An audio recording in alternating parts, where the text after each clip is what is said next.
Hello, friends, family, and Saints fans around the country. It's time for Friday Night Baseball on your Arroyo Seco Saints streaming network. The Saints have a tall task on the horizon as they begin a three-game set here in San Luis Obispo. It's the 17-4 Blues taking on the 5-10 Saints from Sinsheimer Field. Some cloud cover on a beautiful night here in SLO, a 62-degree night to be exact. Some CCL North versus CCL South action and the beginning of an 8-game homestand for SLO. Hi, everybody in the booth. Nick Jepson alongside my partner Dylan DeCesare. Thank you for joining us this evening. And Dylan, it was a tough loss for Arroyo Seco on Wednesday, a 14-1 bludgeoning at the hands of the Barons in Compton.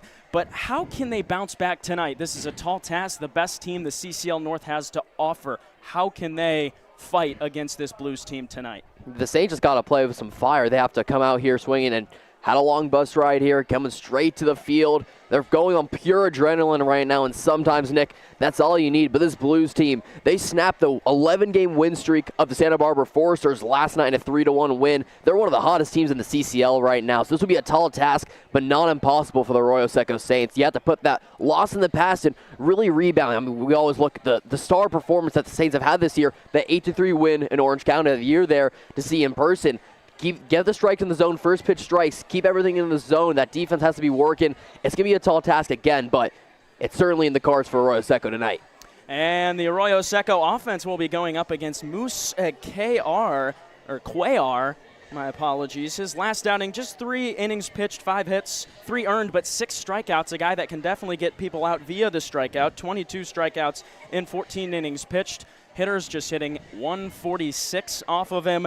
He's got the four-seam, the changeup, the slider, and the curve can come at you from any different angle. And he'll be facing an Arroyo Seco lineup that consists of Braden Flores leading off tonight, the best hitter on Arroyo Seco so far in this young season. Carson Panarisi follows, followed by Jacob Freer in the 3-hole. Zach Late, the new guy, in the 4-hole.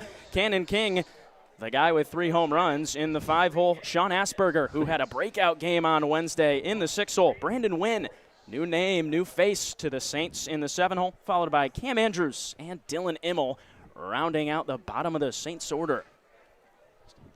So we are ready to go from Sinsheimer Park. Cuellar ready to go. And so are we. First pitch swung on and missed by Flores. And it's 0-1, and we're underway here in San Luis Obispo.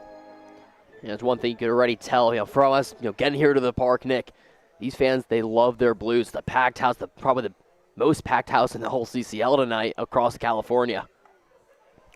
A beautiful stadium, too. Beautiful night here in SLO. Absolutely. Mountains in the background. There's really, you really can't beat this atmosphere. You can't beat summer ball. It's a great place on the Central Coast. Coming up from the LA to San Francisco trip, you stop in SLO is beautiful.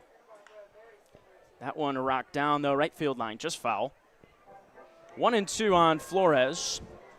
And the Blues defense tonight, outfield from left to right. Kyle Becker in left, Cesar Chavez, the center fielder, and Tate Blassie in right. Then infield at the corners, Brendan Comerford, the third baseman, C.J. Moran, the first baseman, Diego Murillo and Joey Blank up the middle at short and second, and Jack Gradle catching for Cuellar, who misses, and now it's 2-2 to Flores.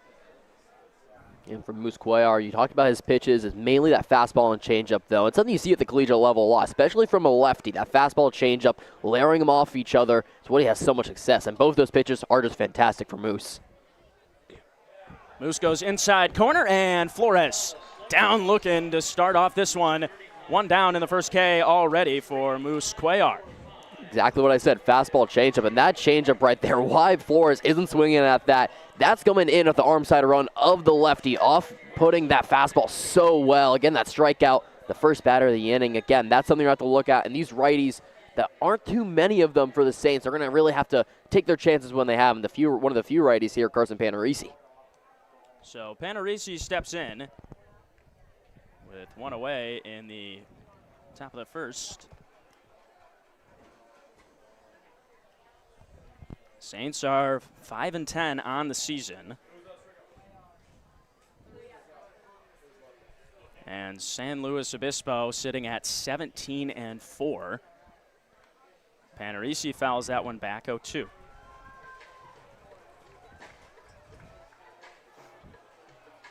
It was a 1-for-3 night for Panarisi on Wednesday. Multi-hit games in 5 of his last 9 games. He's been batting .333 over that span. Has become kind of a staple in this Saints order, batting in the 2-hole behind Braden Flores. 0-2, just missing. Yeah, he's really taken a step up, and a guy that, you know, they were waiting to break out, and kind of in that game in Ventura versus Conejo, found his wheels and then moved up to this 2 spot now, like you said, and he's really found the consistency he's been looking for. .292 hitter on the entire season, and the 1-2 just throws his bat at it, and we'll see the 1-2 again.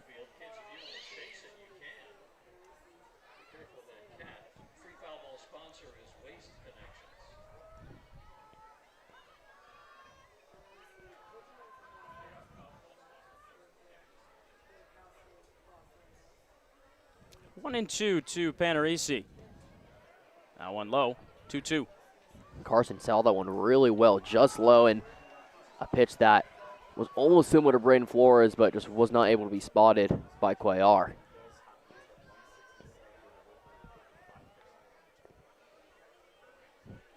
Three straight competitive pitches. The 2-2. Inside corner, got him looking. 2 in a row. Moose Cuellar. 2 batters, 2 strikeouts, both looking on the inside corner, and there's 2 down in the first inning. Again, just another hard one where you're in a strikeout looking on a great pitch from the lefty, and that's how a lefty's going to go against righty. So if that changeup, like I was saying, it's probably one of the best pitches you can go to towards the other side batter's box. It's got that nasty arm side run, like you mentioned. It'll confuse hitters, and first pitch to Freer is taken for a strike 1, so Cuellar is 3 for 3 on first pitch strikes tonight.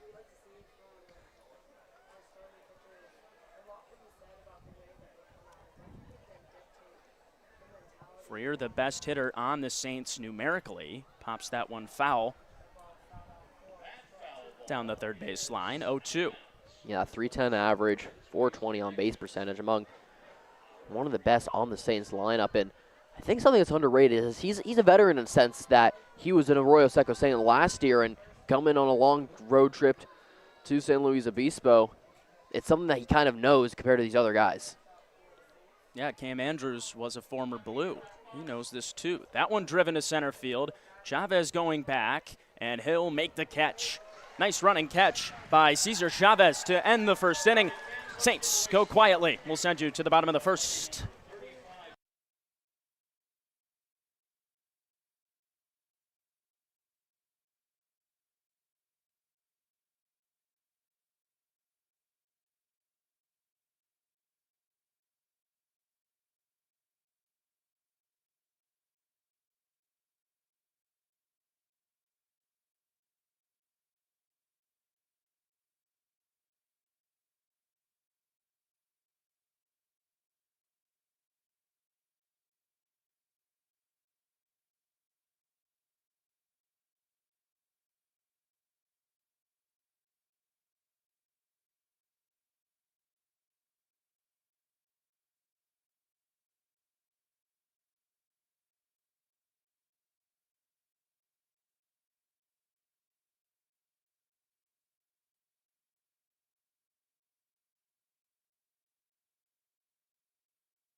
Welcome back to Saints baseball. Bottom of the first from Slow, and it's still 0-0. Saints go quietly in the top half of the first inning. Bottom half, though, now for Slow, and the pitcher for Arroyo Seco tonight, Oscar Salazar. Salazar, 13 1/3 innings pitched on the year, 4.73 ERA, 1.57 WHIP. Those 13 strikeouts in his last appearance wasn't the loss for Santa Barbara at home about a week ago from today, actually. 4 innings pitched in that one, 3 earned runs. So he's been kind of around those 2 to 3 area, but looking to really settle it down. We know he can go for some length, but it might be more of an opener situation. He throws a first pitch strike to Cesar Chavez. The lineup tonight for the Blues: Cesar Chavez leading off, followed by Jack Gradle, Brendan Comerfield, and Kyle Becker in the 4-hole, the San Diego guy. Then Diego Murillo, C.J. Moran, Tate Blassie. That one chopped to third. Flores coming in. He'll field it cleanly. Throw to first is in time. One down, but that's 7, 8, 9 again. Tate Blassie in the 7-hole. Joey Blank in the 8-hole, and batting ninth, Jake Hicksonbaugh.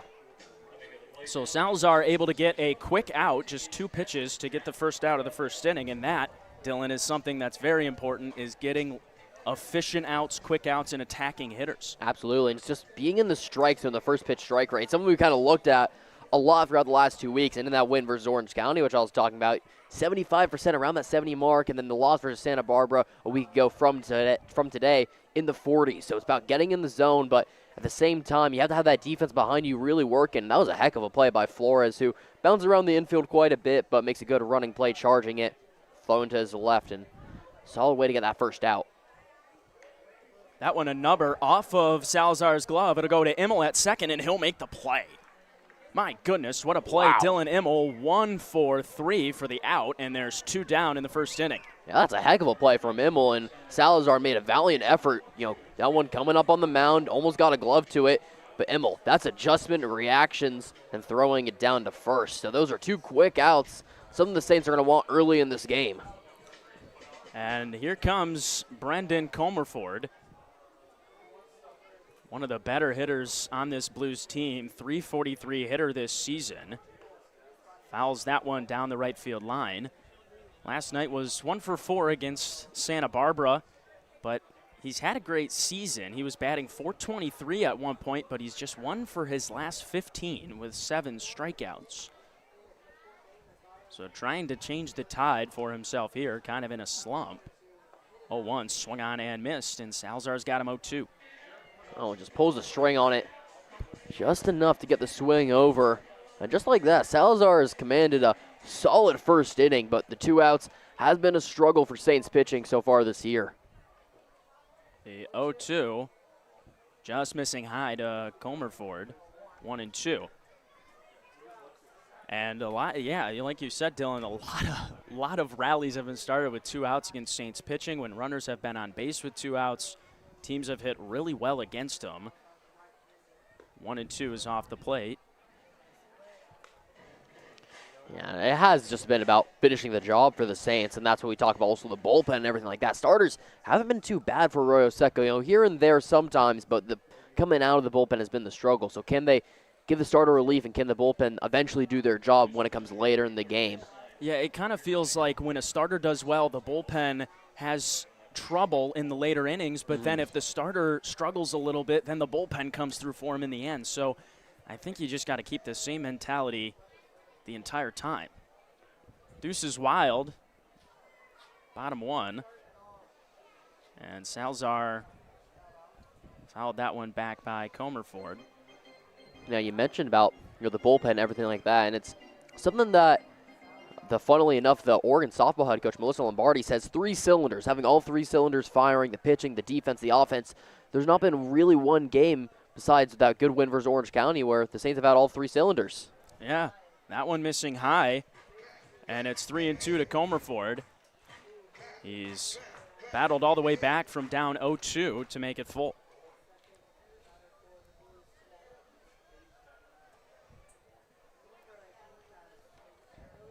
Payoff from Salazar.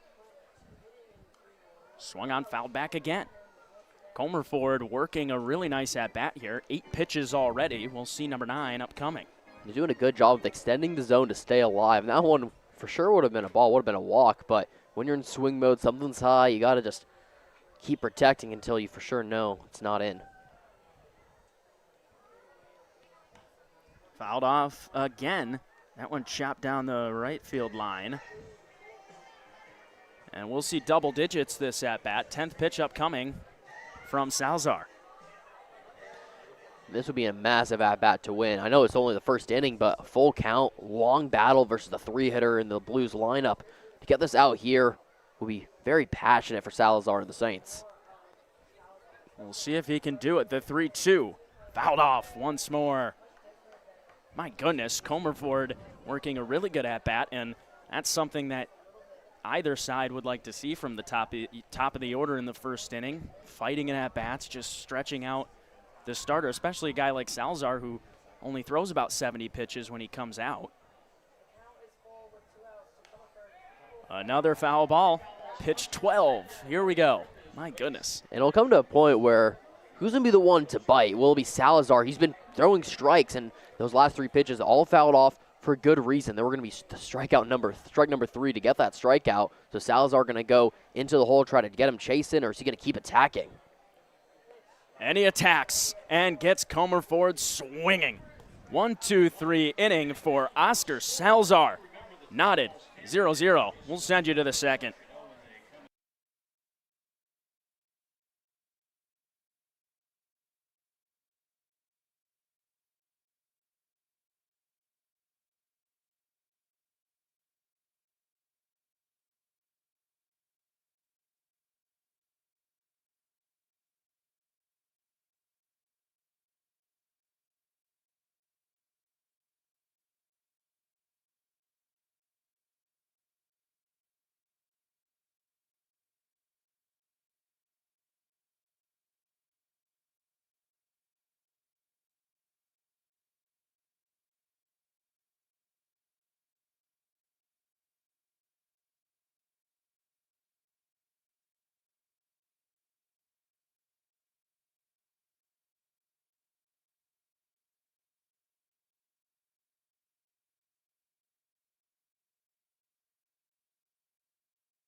Back in slow for inning number 2. Blues and Saints, both teams 3 up, 3 down in the first inning. And leading off for Arroyo Seco will be Zach Late, followed by Cannon King and Sean Asperger, 4, 5, 6. Then the new guy, Brandon Wynn, if we get to it. And I don't know about you, Dylan. I'm a little impatient. I want to see Brandon Wynn take his first at-bat as a Saint. Brandon Wynn is going to be something really exciting, and he'll come up. He's going to be in that 7 hole, and first day, playing for the Saints. We really exciting, a guy that we'll get to more, but Lewis Clark State was a CCC newcomer of the year, and just so much more on him when we get there. Late chases after the first one, almost fouled right back to us. You see, I'm starting to realize something here. I mean, there's a chance with the right launch angle, the right velocity, I should have brought my glove. That's what I've been thinking about is at some of these places, you're right in territory to get smoked by a foul ball. Some kids fighting over that foul ball as Late takes strike 2, 0-2. We talked about Wynn for a second, but how about Zach Lay, a guy that in this 4 hole has just been inserted and has really asserted himself. Last Sunday was electric versus Conejo. Sees him here or there, still batting almost 300, but truly a guy. Fouls that one off, just gets a piece and stays alive. And last night, or 2 nights ago, rather, against Academy, he was 0 for 4, but still in his last 5 games, 6 for 18, 6 RBIs. He's getting the job done. And, we've talked about all of his accomplishments at Old Dominion, but having a guy like this in the middle of your order, coming a little bit late, but definitely at the right time. 0-2, checked it. Did he go? Yes, he did. To the chagrin of Zach. Did not think he went around, but yes, he did. And K number 3 for Cuellar already through 4 batters. And that third base ump got a better view than we do, but maybe Zach held it up. Who knows? But was still too close to swing on a pitch that wasn't really near the zone. Cuellar, that lefty-lefty matchup, that's a tough one for late to really get hold of. And it is interesting, a lot of lefties in the lineup tonight for Arroyo Seco, 5 to be exact, more than half of their lineup. Cannon King, another one, he'll take strike 1. That's 5 straight first pitch strikes from Moose Cuellar, and we've kind of beaten that one into the ground, but look how important it is. 5 first pitch strikes, and he's gotten the first 4 guys down by way of the K. I mean, you get to start out ahead. It's just such an advantage, especially with a guy like Cuellar that can really just take advantage of it. That was a great pitch as well, just going away from King. And you already know Cannon King. He's a guy that would like to swings at the ball a lot and make some good contact. Has a pretty big bat, if you will, in the sense that the ball just always seems to find it. Hard contact, yes, but doesn't always go where he wants. He had a bit of a slump a week or 2 ago, but since that last Sunday versus Caneo, really came back. Lines one up the middle, fielded cleanly Blank. He'll have to throw across his body, and he makes the play. Joey Blank with a web gem already here in the second inning, 2 down. Yeah, I mean, Sports Center's watching this game. Joey Blank might have a chance. That's a great play. Going to your right, backhand, off the back leg, throwing to your left. That's a fantastic play by Joey Blank, and just like that, 2 outs, and Cuellar setting up another 1-2-3 inning. Let's see if Sean Asperger has anything to say about it. Well, Asperger was struggling, but had a breakout game on Wednesday against Academy. 2 for 3, including a solo home run that left the ballpark in, I mean, I don't have the exact number, but it had to have been less than 3 seconds. That thing was pumped. It stayed the same level off the ground and went about a foot over the wall, but kept going. It was an absolute laser. And he'll swing at the 1-0, and it's caught at second by Joey Blank on a line. Saints go 1-2-3 again, and we're sending you to the bottom of the second inning.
Welcome back to Saints Baseball. Nick Jepson, Dylan DeCesare with you in the booth.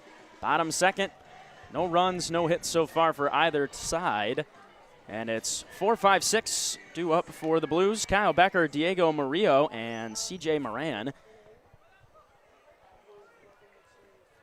Moran, one of the scariest hitters on this Blues team, riding a 7-game hit streak. But Becker steps in. Just committed to San Diego, hometown guy from the San Diego area. 1-0 is popped up foul ground. Chasing after it down the left field line is Flores, and he'll make the play in foul territory.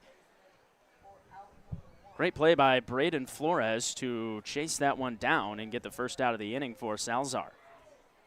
Yeah, it was a heck of a play, just getting down there, got the job done, and luckily just enough foul ground. I mean, there's a lot of foul ground here. It might be a rivalry Jackie Robinson for just the width. Yeah, at least in the infield. Oh, Once you get to absolutely. the outfield, Jackie Robinson, I think, beats every stadium in the country almost. I mean, you could run into the opposing team's bullpen down right field there. Murillo chases after the first pitch and lines it into right field for a one-out base hit. So Diego Murillo goes right after that one and gets another base hit to add on to his .356 batting average. And here comes C.J. Moran.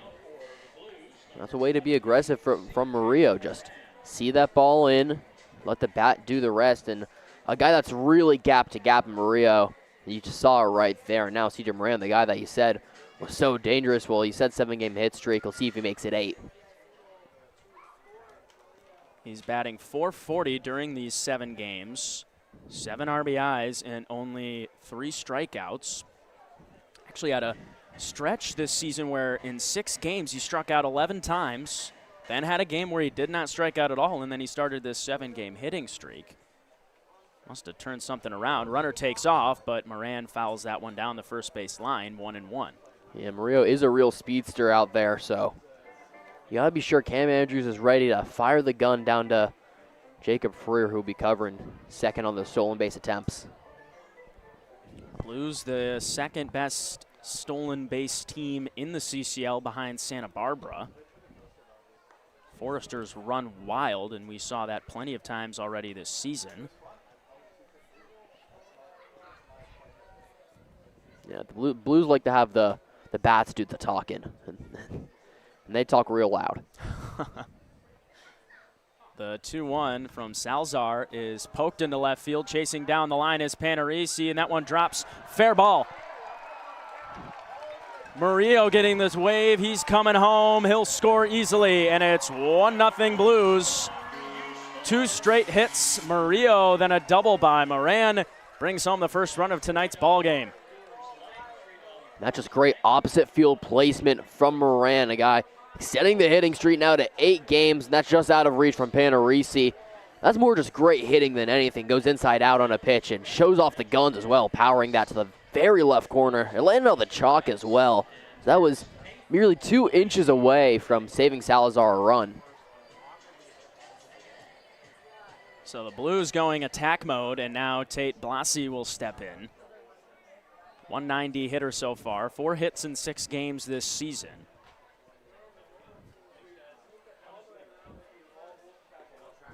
First pitch dips low below the zone, 1-0. There's the thing about a team like San Luis Obispo. They just have so much depth. Look at them and the Foresters. They can throw in new guys in their lineups every other day and mix it up however they want to, and they'll find some success one way or another. Salazar missing in with the fastball, 2-0. Salazar a 5-pitch mix. The sinker most of the time, along with that changeup. That's 75% of the time with those 2 pitches alone. Works in the slider, curveball, and sweeper to try to get strikeouts. 2-0. Misses, and it's 3-0. I think the next step for him is, using 75% of the time those 2 pitches, which, a sinker's kind of just a changeup with way faster and a less break. That slider with that sinker could one day be something great for Salazar. And those 3 pitches, if he can really hone those in, find some success later in the season. Gets one over to Blasi for strike 1. 3-1 on Blasi.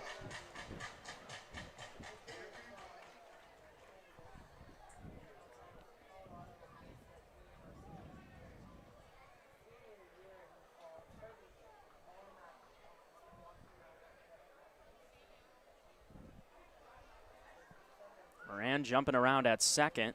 3-1 is chopped on the ground. Coming on is Freer. Fields it cleanly, and throw to first is not in time. Blasi able to beat it out. A little chopper and an infield single for the Blues puts runners on the corners for Joey Blank. And it won't be a conversation, but that was certainly a great play by Freer. He made that as close as he could. Blasi just seemed to beat him out by merely half a step. Really close play. Doesn't go in the Saints' favor. And now runners on the corners. Joey Blank, who's 1 for 12 to begin this young season. Blasi takes off. Andrews will throw down to second. That throw goes into center field. And it's 2-0 Blues. Moran comes home easily. Andrews takes a shot by throwing it down to second. Unsuccessful. And the Blues get a free run. That's just a poor throw from Andrews. And we've seen the cannon he has at times, but recently it's just been waning right most of the time. And throwing down a line is certainly a hard thing to do with the pop. It didn't seem like the runner from third was going to advance if it was just caught at second, but went to the outfield. That one a bouncer to Immel at second. He's got plenty of time, and there's 2 down. Blasi moves over to third. And now the bottom of the order, Jake Hexenbaugh coming up to the plate. He's batting .300 this season, just played in 3 of last 14 games. But a guy with plenty of speed. First game of the season was an exhibition for Slow against the Coastal Dodgers. He had 5 stolen bases in that game. 5 for 5 on the season.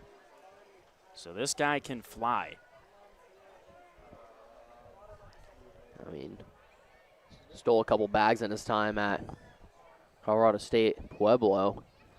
Yes, he absolutely can fly. Looking to get on base here and maybe bring home another runner against San Luis Obispo up 2-0. And it's just been the defensive mistakes with that last run. 0-2. Hexenbaugh bounces that one to second. Immel. And that'll end the inning, but the Blues able to bring 2 runs across. They lead 2-0.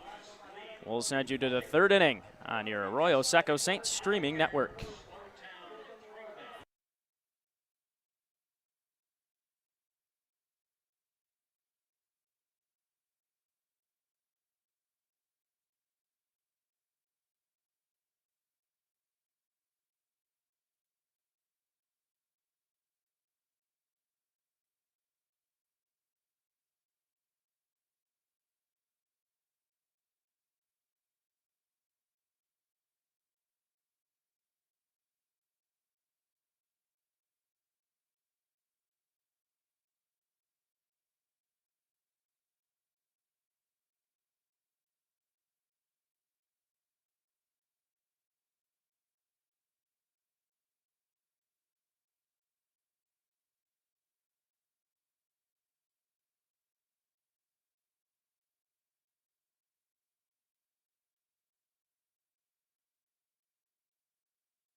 Saints baseball from San Luis Obispo. It's a beautiful night here in Slow. Clouds are covering the sky, but does not seem to be any rain on the horizon, hopefully not. And stepping in for Arroyo Seco to lead off this inning is Brandon Wynn, the new guy, followed by Camden Andrews and Dylan Immel. But we're all very excited, holding our breath, ready for this first at-bat from Brandon Wynn. And the first pitch is high to him, 1-0. Yeah, the reason we're so excited is because if you just got to look at what he's led his team in. We played at Lewis Clark State up there in Idaho in the Cascade Collegiate Conference NAIA ball. And he led his team in run score, doubles, triples, home runs, total bases, slugging percentage, and that home run total was enough to lead the Cascade Collegiate Conference as well. So what a resume for Wynn to kind of head back home. He from Arcadia, Glendale Community College, before having that time at Lewis Clark. So he's been around, and he's shown his class last year. He lines that one into left field, underneath it, and making the catch for the first out is Kyle Becker. So Wynn flies out in his first at-bat with Arroyo Seco, and now here comes the former Blue, Camden Andrews. Let's see how many of these fans recognize him, but yes, was a Blue last year. Return him back. And last year more of a platoon bat for Slow, but this year the starting duties in Pasadena. 300 average so far this season, 0 for 3 on Wednesday against the Barons, and he also got caught stealing on a pitch that was in the dirt. It hit the dirt, and they were still able to get the out at second base. Looked like maybe a hit and run was in play on that at-bat, but unsuccessful. 0-1 is inside, 1-1. Yeah, I mean, he's not a guy that's typically going to steal a lot of bases. Stole a base earlier in the year, but not a guy you're going to, put the steal sign on to have him going down to 2. 1-1, swung on and missed, and it's 1-2. Andrews is 1 for his last 10, has struck out 4 times, trying to avoid number 5. Yeah, and the key for Cam is just finding something to shorten up and get through. He hits a lot of singles and he gets on base. That's his best, attribute. 1-2's high, 2-2. Best attribute went on the offensive side. So shorten up, find something you like, and you said 1 for 10. Just swung and missed on a lot of stuff. Also hasn't gotten rewarded for a lot of things because has had a lot of double plays turned on him just due to his ground ball nature, usually gap-to-gap guy. Lines that one to short, picked by Murillo, and the throw to first is in time. A couple of nice plays by the middle infield. Joey Blank and Diego Murillo both making nice plays in this early game. And there's 2 down. Murillo makes a pick that isn't so routine look like one of the easiest things in the world, and that's the sign of a class shortstop for San Luis Obispo. So here comes Dylan Immel, the best hitter by number on the Saints, 364 this season. He's 5 for 8 in his last 2 games. And he'll take strike 1. Yeah, I mean, that's Sunday game versus Conejo in that 9-10 loss from the Saints. He was 3 for 4 with a walk, and it was the singles, and he's a guy that will shorten up in the lefty-lefty matchup. Probably one of the lefties that could benefit the most in the sense that he's just going to shorten up and try to poke something out, and he certainly has the speed and the athleticism to beat anything out and make it a hard play for any of this infield. So if Immel can just make contact, it's usually something that will be bang-bang at first. Has a hit in 8 out of 9 games that he's played in this season. 1-1 off the outside black, 2-1. And Immel, a guy that's worked every portion of the order. He's batted 7th, he's batted 9th, he's batted 1st. Yeah, they do like him in the second leadoff as well. And when you have him and Flores, it makes sense to have those 2 guys as the 2 leadoffs. That one chopped up the middle. Blank fields it and throw to first is in time. Another nice play by Joey Blank to end the inning. Saints are 9 up, 9 down through 3 innings. It's 2-0 Blues in San Luis Obispo.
Welcome back. Saints baseball here from Slow, bottom of the third.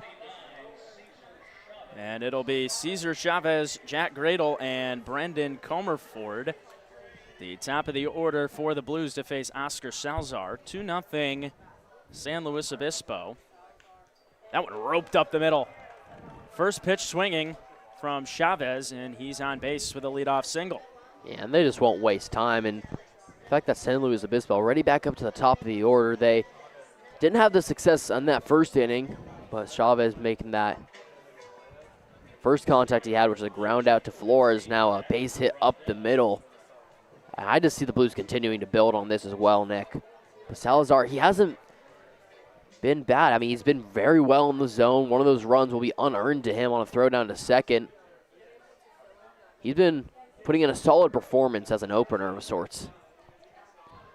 Gradle stepping in, and he fouls that one off.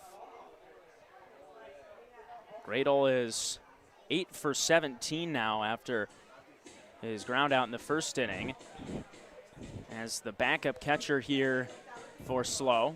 Last time he played was June 19th, a week ago from today. That was against the Philippines. Was 0 for 3 in that game. Salazar long hold, runner takes off, swing and a miss at the plate. Throw down to second is not going to be there. So Chavez steals a bag for the second place in the CCL in stolen bases, the Blues. And that's a throw where it's not offline, at least for Andrews, but this didn't seem to have the arm for it. Just spiked it in the dirt. It was way in time. Just not good placement on that throw down. So now runner behind you, scoring position. 0-2 is roped into left field out of the outstretched dive of Flores. Putting the brakes on at third, Chavez. Runners on the corners, nobody away, and here comes 3-4-5, Brendan Comerford to start it off. Found a nice gap between 5 and 6. Easy as you like base hit. Flores almost got a glove to it, however. Solid dive, but it's coming to a point where this is the hitter for Salazar, and could see something go off the rails already, and it is CCL baseball, so comebacks are certainly in the realm of possibility, even if you're down by a fine margin. How heck of a play down there. Oh, my goodness. That one caught by a Blue in the bullpen, reached his right hand over the railing and made the catch. Barehanded. Yeah, we don't have a camera down there, but that was Evan Longoria-esque. Oh, I mean, you talk about that Rays clip. Stuck out the hand. Yeah. Instead of saving the reporter, he saved a couple of the guys in the bullpen down there.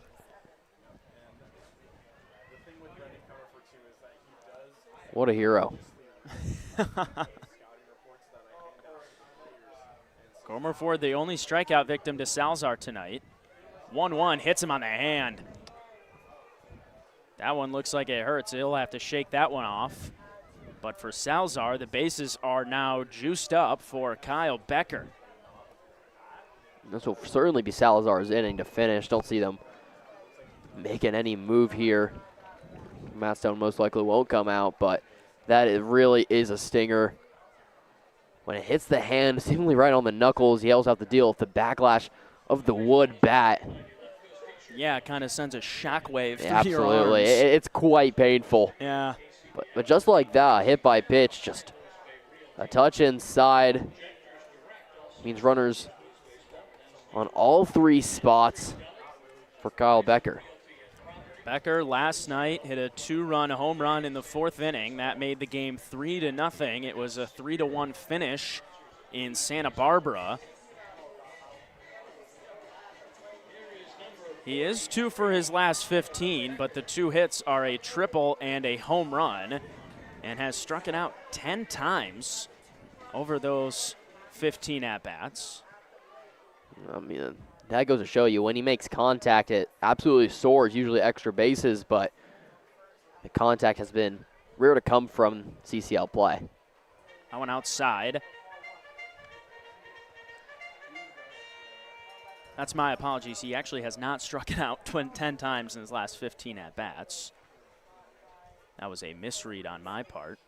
1-0 is fouled back. Yeah, but still a guy that will just pop off the bat in every way, shape, or form. Something just to be weary of. If Salazar leaves something over the middle, and Becker knows he shouldn't be missing as a cleanup, it could be dangerous. 1-2.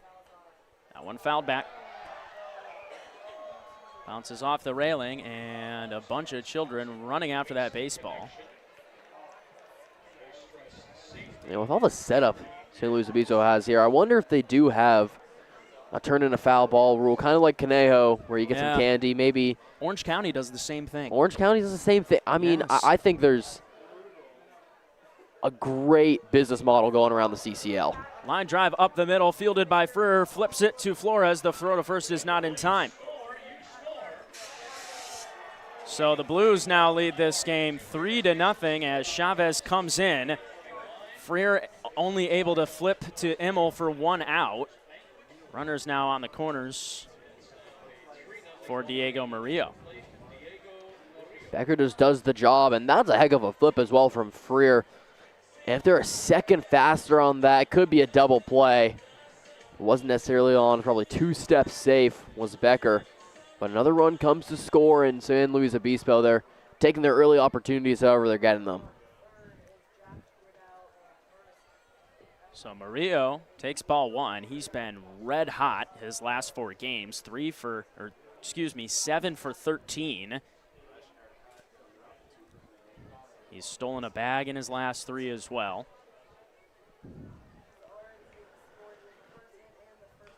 1-0 is nubbed to first, fielded by Late. Throw down to second is in time. Freer the return, there will not be one. Another run scores.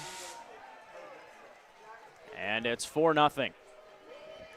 And that's just poor rotation from the Saints. Late did the right thing of grabbing that and throwing it to second, but it didn't seem like the second, or rather I think that was Freer, so the shortstop was there for Arroyo Seco, and then the pitcher for Arroyo Seco and Salazar wasn't able to cover. So everything just a little bit late, and that's something where if you're coach, just not enough hustle to get to your spots.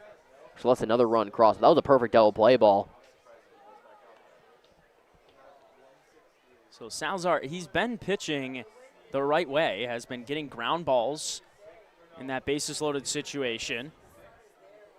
Just hasn't gotten the right bounces so far. 2 runs have come across in the second and third inning. Feeling some light raindrops here as well in San Luis Obispo. Yeah, when you get this cloudy condensation somewhere near the coast, it's always going to be a bit of that drizzle feeling, a little precipitation. Ooh, precipitation. I pulled it out of the 3rd grade dictionary. You knew precipitation in 3rd grade? Yeah, you didn't do the water cycle in 3rd grade? No. It was I don't know if we ever did the water cycle. Interesting. Oh, see, boy. that's just the difference between, I guess, California and Michigan schooling. You guys probably did more important stuff than learning about the water cycle. But I would say learning about the water cycle is pretty important. no, I'm there. No, maybe you're right. I think you're absolutely right. That's nearsighted of me. Chop foul by Moran. It's 1-2.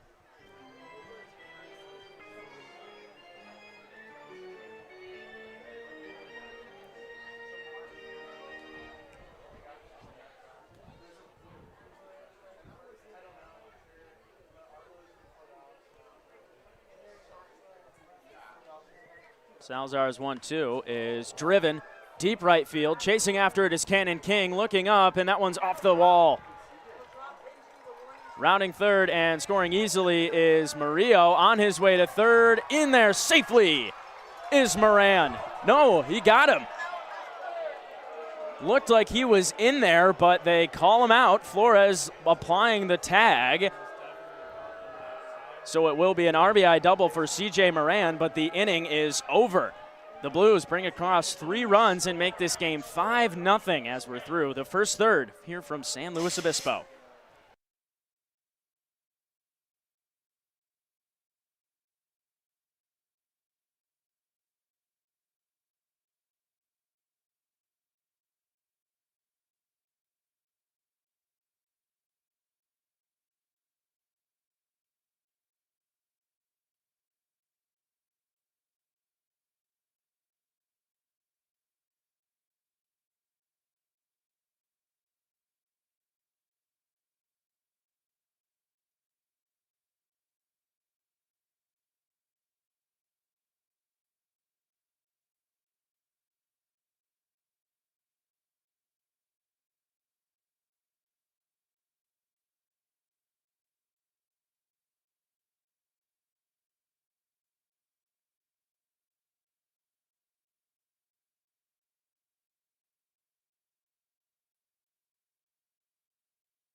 Welcome back to Saints baseball from San Luis Obispo. It's 5-0 Blues as we enter the top of the 4th inning.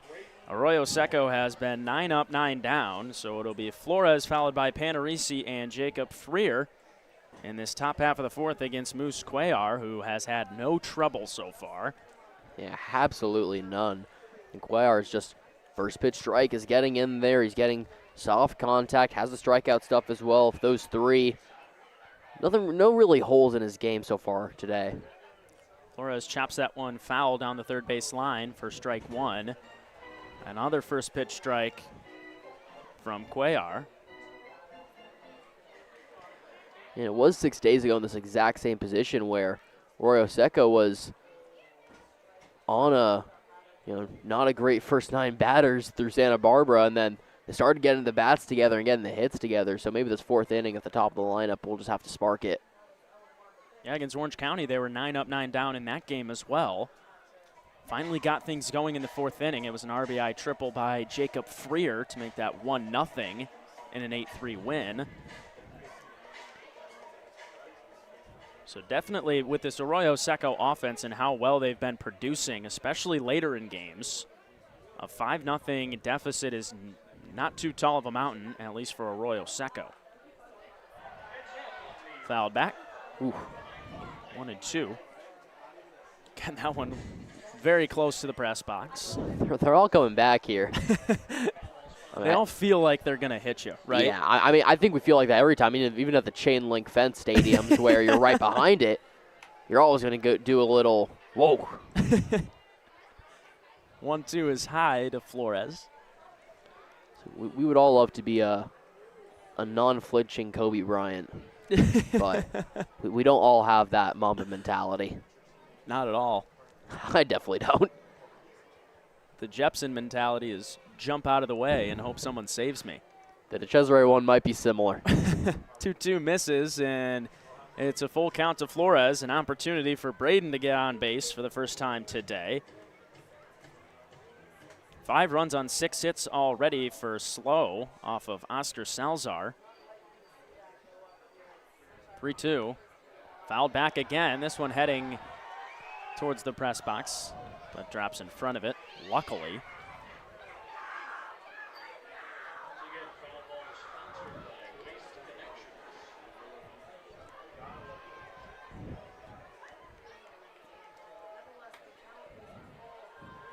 Payoff pitch to Flores.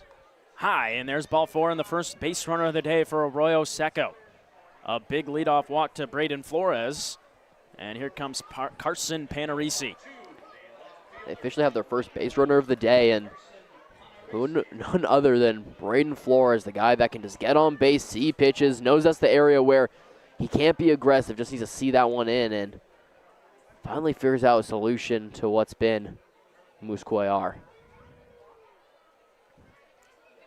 So Carson Panarisi, the doubles machine, drills that one deep to left field, but that one will go foul. That one would have been gone if it was fair.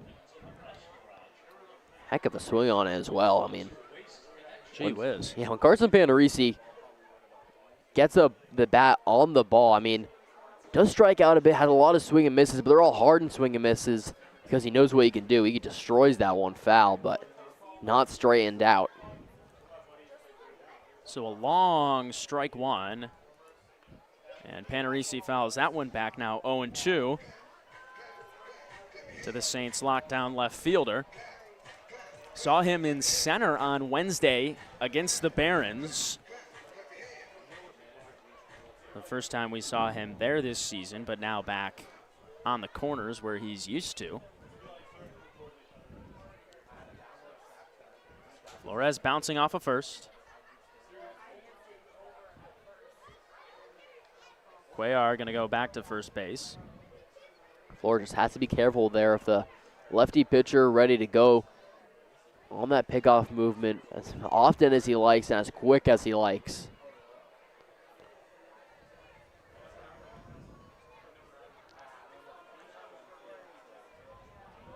Oh, 2 to Panarisi's popped up shallow right field. Blank and Blasi both going after it. It'll be Blasi to make the catch. 1 down. just off the end of the bat. And it's a great job by Cuellar to force that contact, get him swinging in the zone at a pitch that I don't think Panarisi really wanted to, but knew it was survival. Gets that first out. Yeah, it feels like Cuellar in every count has thrown the right pitch, or at least had the right idea. Absolutely. 0-2, you don't want to give him anything good to hit. And he goes outside, makes Panarisi just pop that one to right field. Yeah, with an outside changeup fading, that's something that you just need to protect on, but gets the back end of it, just the butt of the bat. Forces that weak contact sky high.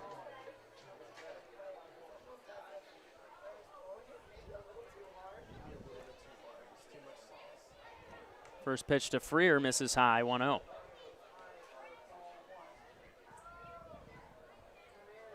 Jacob Freer, a guy that puts it in the air a lot more than he puts it on the ground. Likes to drop that back shoulder a little bit, get under it. He's a doubles hitter. 1-0 to him is low, 2-0.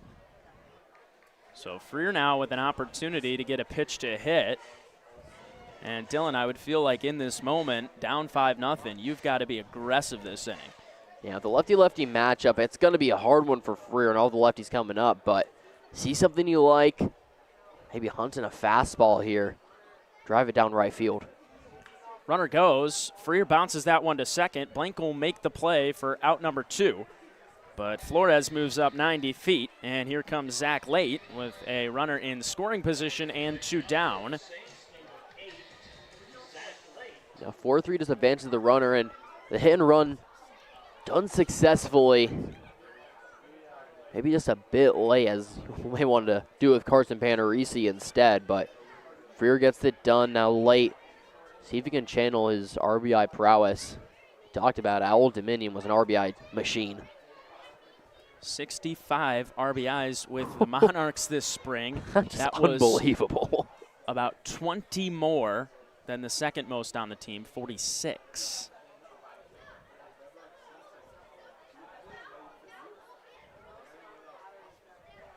First pitch to Late, catches the outside corner for strike 1.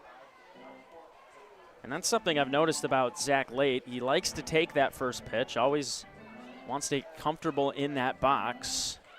And he does well late in counts. He's struggled a bit with the K so far this season, but he's still been able to work counts, get pitches he likes to see. 0-1 to him is in the dirt, 1-1. That is part of the reason that Zach Late just has really good bat skills, can get it wherever he needs it to be, and even if it's a survival swing, can make something out of nothing, if you will. And that last at-bat flew out to center, yes, but it was a spinning and twirling one to the Blues center fielder and Cesar Chavez. So 1-1 to the Saints cleanup man. Outside corner misses, 2-1. And the Saints just haven't been taking many pitches today, and usually we always say the aggressive approach for Arroyo Seco has been more fruitful, but today it seems like it's the opposite. Just take these pitches, don't chase outside of the zone, and work the starter and Cuellar. So far hasn't paid off. No hits so far, but Light rips that one to short, bounces right into Murillo's glove. Thank you very much. And that's the third out of the inning. 4 innings down, and the Saints are still hitless, but Braden Flores, the first base runner of the game, still 5-0 slow.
Saints baseball on your Arroyo Seco streaming network. We're back here in the bottom of the fourth. Nick Jepson, Dylan DeCesare with you. 5-0 Blues. And Oscar Salazar, we were talking about it in the break. He hasn't been pitching poorly. He's been pitching rather well. Only a couple of hard hit balls off of him, but everything has just kind of found space. Yeah, it's been 2 or 3 real mistake pitches. And one of his biggest mistakes was on the defensive side, not covering first, which resulted in the run coming through and not the double play not being turned from Zach Lee and the rest of the infield. But he's forced the ground ball. The ground ball has been there. It's just has not been able to be turned into anything really productive. So Tate Blassie takes ball 1. It's 1-1 to the Colorado Mesa man. Batted .367 this spring. Of course, slow start to this season for St. Louis Obispo, but hard to find time in this stacked Blues lineup. He'll take ball 2. Yeah, and when you are in a stacked lineup like this, it's kind of just when you get your chance, you have to make the most of it to really establish yourself as a mainstay. Blassie takes ball 3, 3-1. And when you're in a game of failure, if you will, in baseball, if you hit the ball a third of the time, that's considered a success. So you fail more than you succeed, and if you happen to fail a little bit more, then find your spot being taken away. 3-1 is in there for strike 2, and the count's full. Blassie chucked his bat towards the dugout, thought that was ball 4, but he'll have to see another. He reached in his first at-bat on an infield single to Jacob Freer. Another unfortunate bounce for Oscar Salazar in this outing.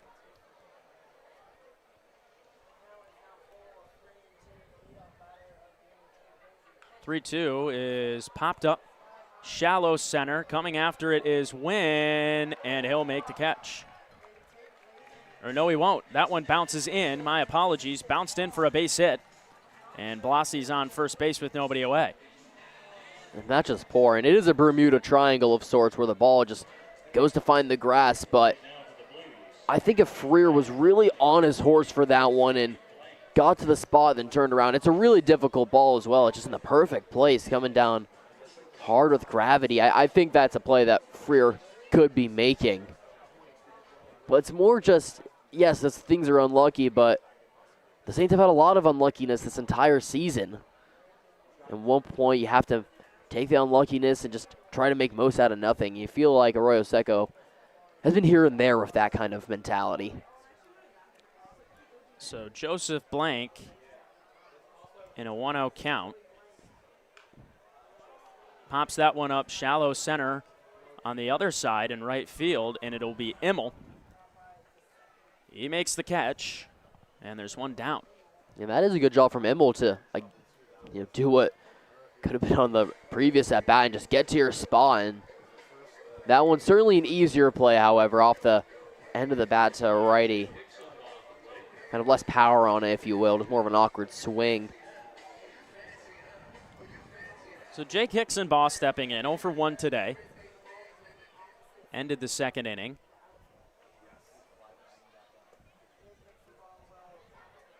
Runner takes off. That one line caught by late at first, and he'll step on the bag for a double play. A twin killer to end the inning and keep this game at 5-0. Blues lead as we go to the 5th inning.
Welcome back to Saints baseball. Fifth inning, 5-0 Blues, and it's Cannon King, Sean Asperger, and Brandon Wynn due up for Arroyo Seco against Moose Cuellar, who's been fantastic through 4.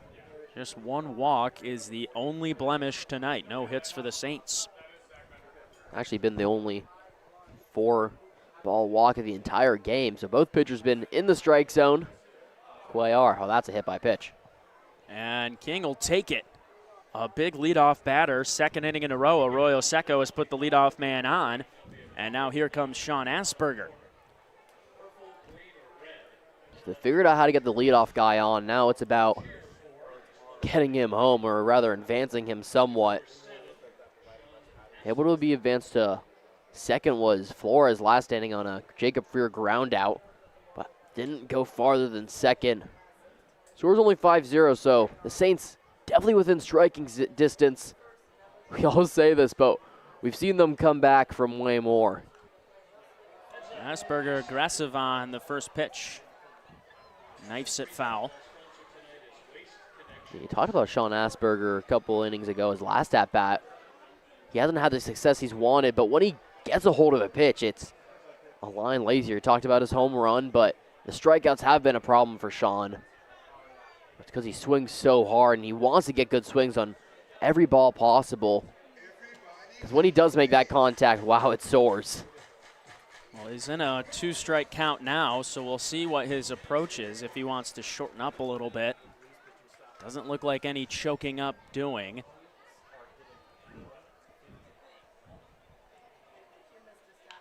Oh, 2 ripped down the right field line foul. Yeah, Buddy got swung on it as well. Here's a moment where, you said, what will we do? I think it will be a shoring up and just protect. Maybe try to take a couple pitches. Ideally looking for something tomahawk down that right field line. That's the type of swing he often gets in these positions. Pickoff move to first. King took off. Throw down to second. Will get him. So Moose Cuellar makes a move to first base. King bites, and there's 1 down, and now nobody on the board for the Saints. That's a heck of a pickoff move as well. So that's why it's always tough to steal on a lefty just before that pitch, because he has the time to throw it down to first, and that's an easy throw down to second. 0-2 still to Asperger. Swung on, driven, center field. Chavez camps under it, and there's 2 down. So what started off as an exciting inning, possibly for Arroyo Seco with the leadoff hit by pitch, now brings in Brandon Wynn with 2 away and nobody on base. It's interesting how 2 pitches can be just extremely different. Yeah. It's the swing it can bring, and like you said, excitement or the devastation for the Saints. Just like that, it's 2 outs for the new guy. Wynn flew out in his first at-bat and swings and misses at the first pitch of at-bat number 2. I think a big thing for Wynn here is, he knows what he has in store, what he has to bring to the team. His first, game starting as an Arroyo Seco Saint. But it's important to stay level-headed, shoring up, and be smart with how you're taking these at-bats. No need to swing for the fences and show what you're made of all at once. You have the rest of July to do that.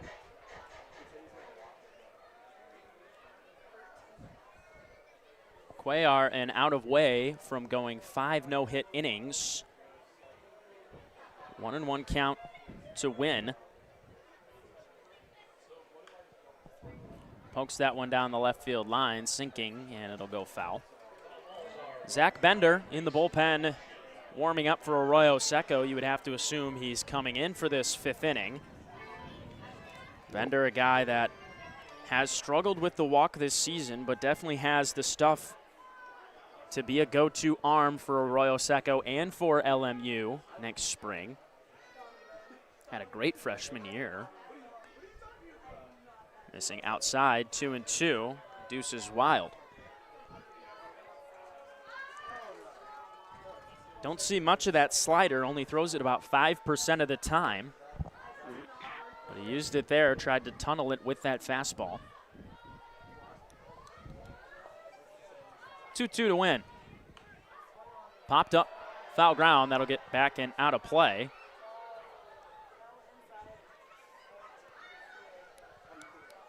He tried to make a run at it. That was sky high as well.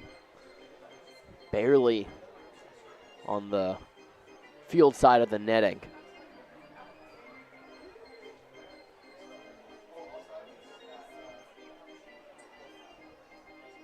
Sinsheimer Park is bumping on this Friday night. Beautiful night for baseball in San Luis Obispo.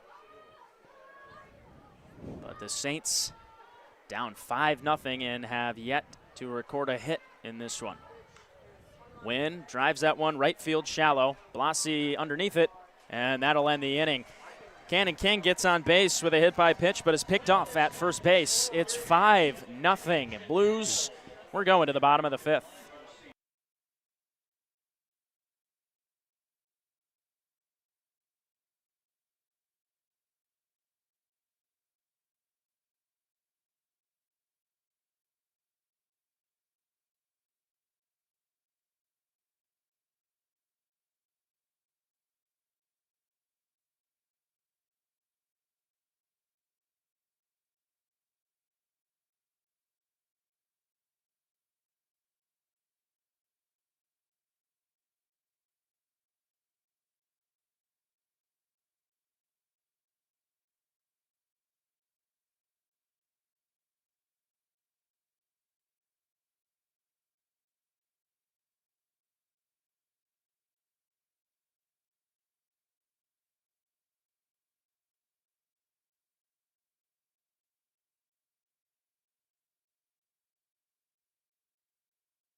Back in slow, inning number 5, bottom half. And the Blues lead this one 5-0. It's top of the order, Chavez, Gradle, and Comerford. Due up for slow, but it was a shutout 4th inning for Oscar Salazar, who's back to the bump for inning number 5. He got a little help from the heads-up play from Zach Lay at first, caught a liner from Hicksonbaugh and stepped on first to get that double play.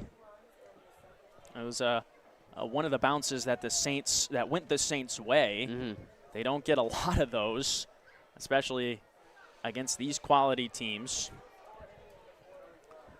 Chavez 1 for 2 today.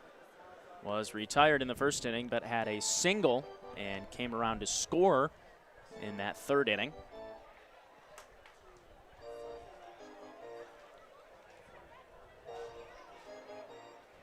Salazar 60 pitches tonight already. Normally goes about 75. His max was 72 earlier this year. That's a ball outside on the fastball.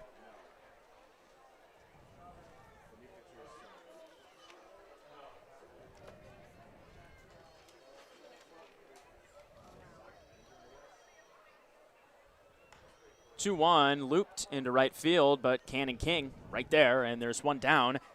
Good first out to get for Salazar, and now here comes Jack Gradle. King had to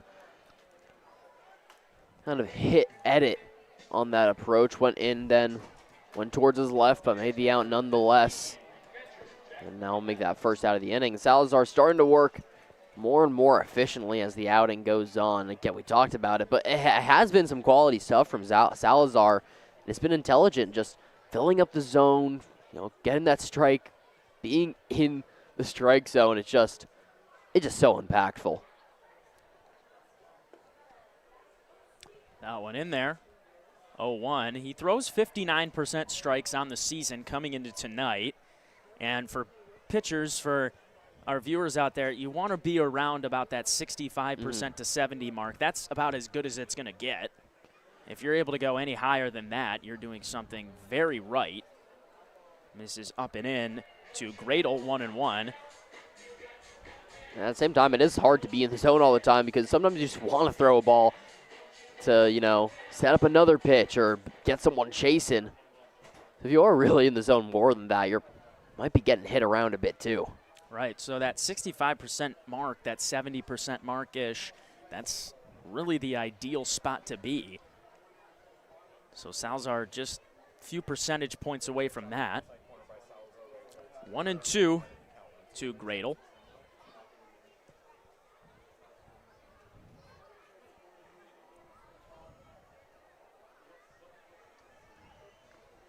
Swing, foul tip into the glove of Andrews. Strike 3 and K number 2 for Oscar Salazar. And quickly there's 2 away in the bottom of the 5th for Brendan Comerford. That's just a good job by Salazar. Now, we've seen that breaking ball more and more as the outing goes on, and that one getting a tip back into the glove. Andrews heads up to keep that one in the leather. Just like that, first 2 outs pretty efficiently. He is the 3rd best pitcher on Arroyo Seco by ERA at a 4.73. That number, unfortunately, will go up today after 5 runs through 4 2/3 so far.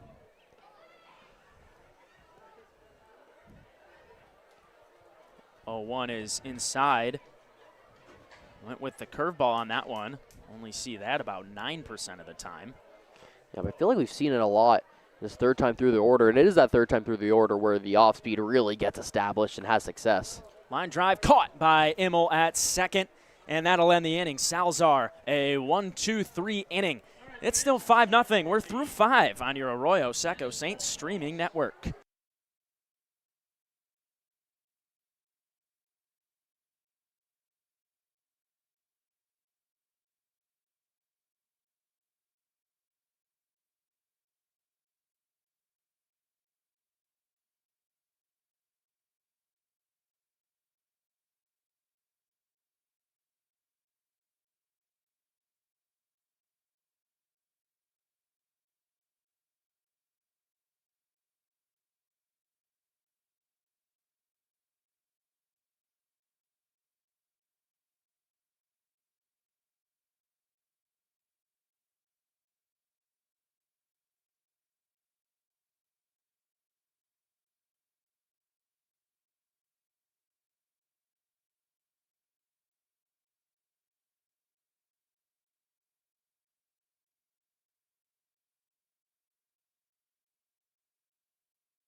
Welcome back to Saints Baseball, top 6.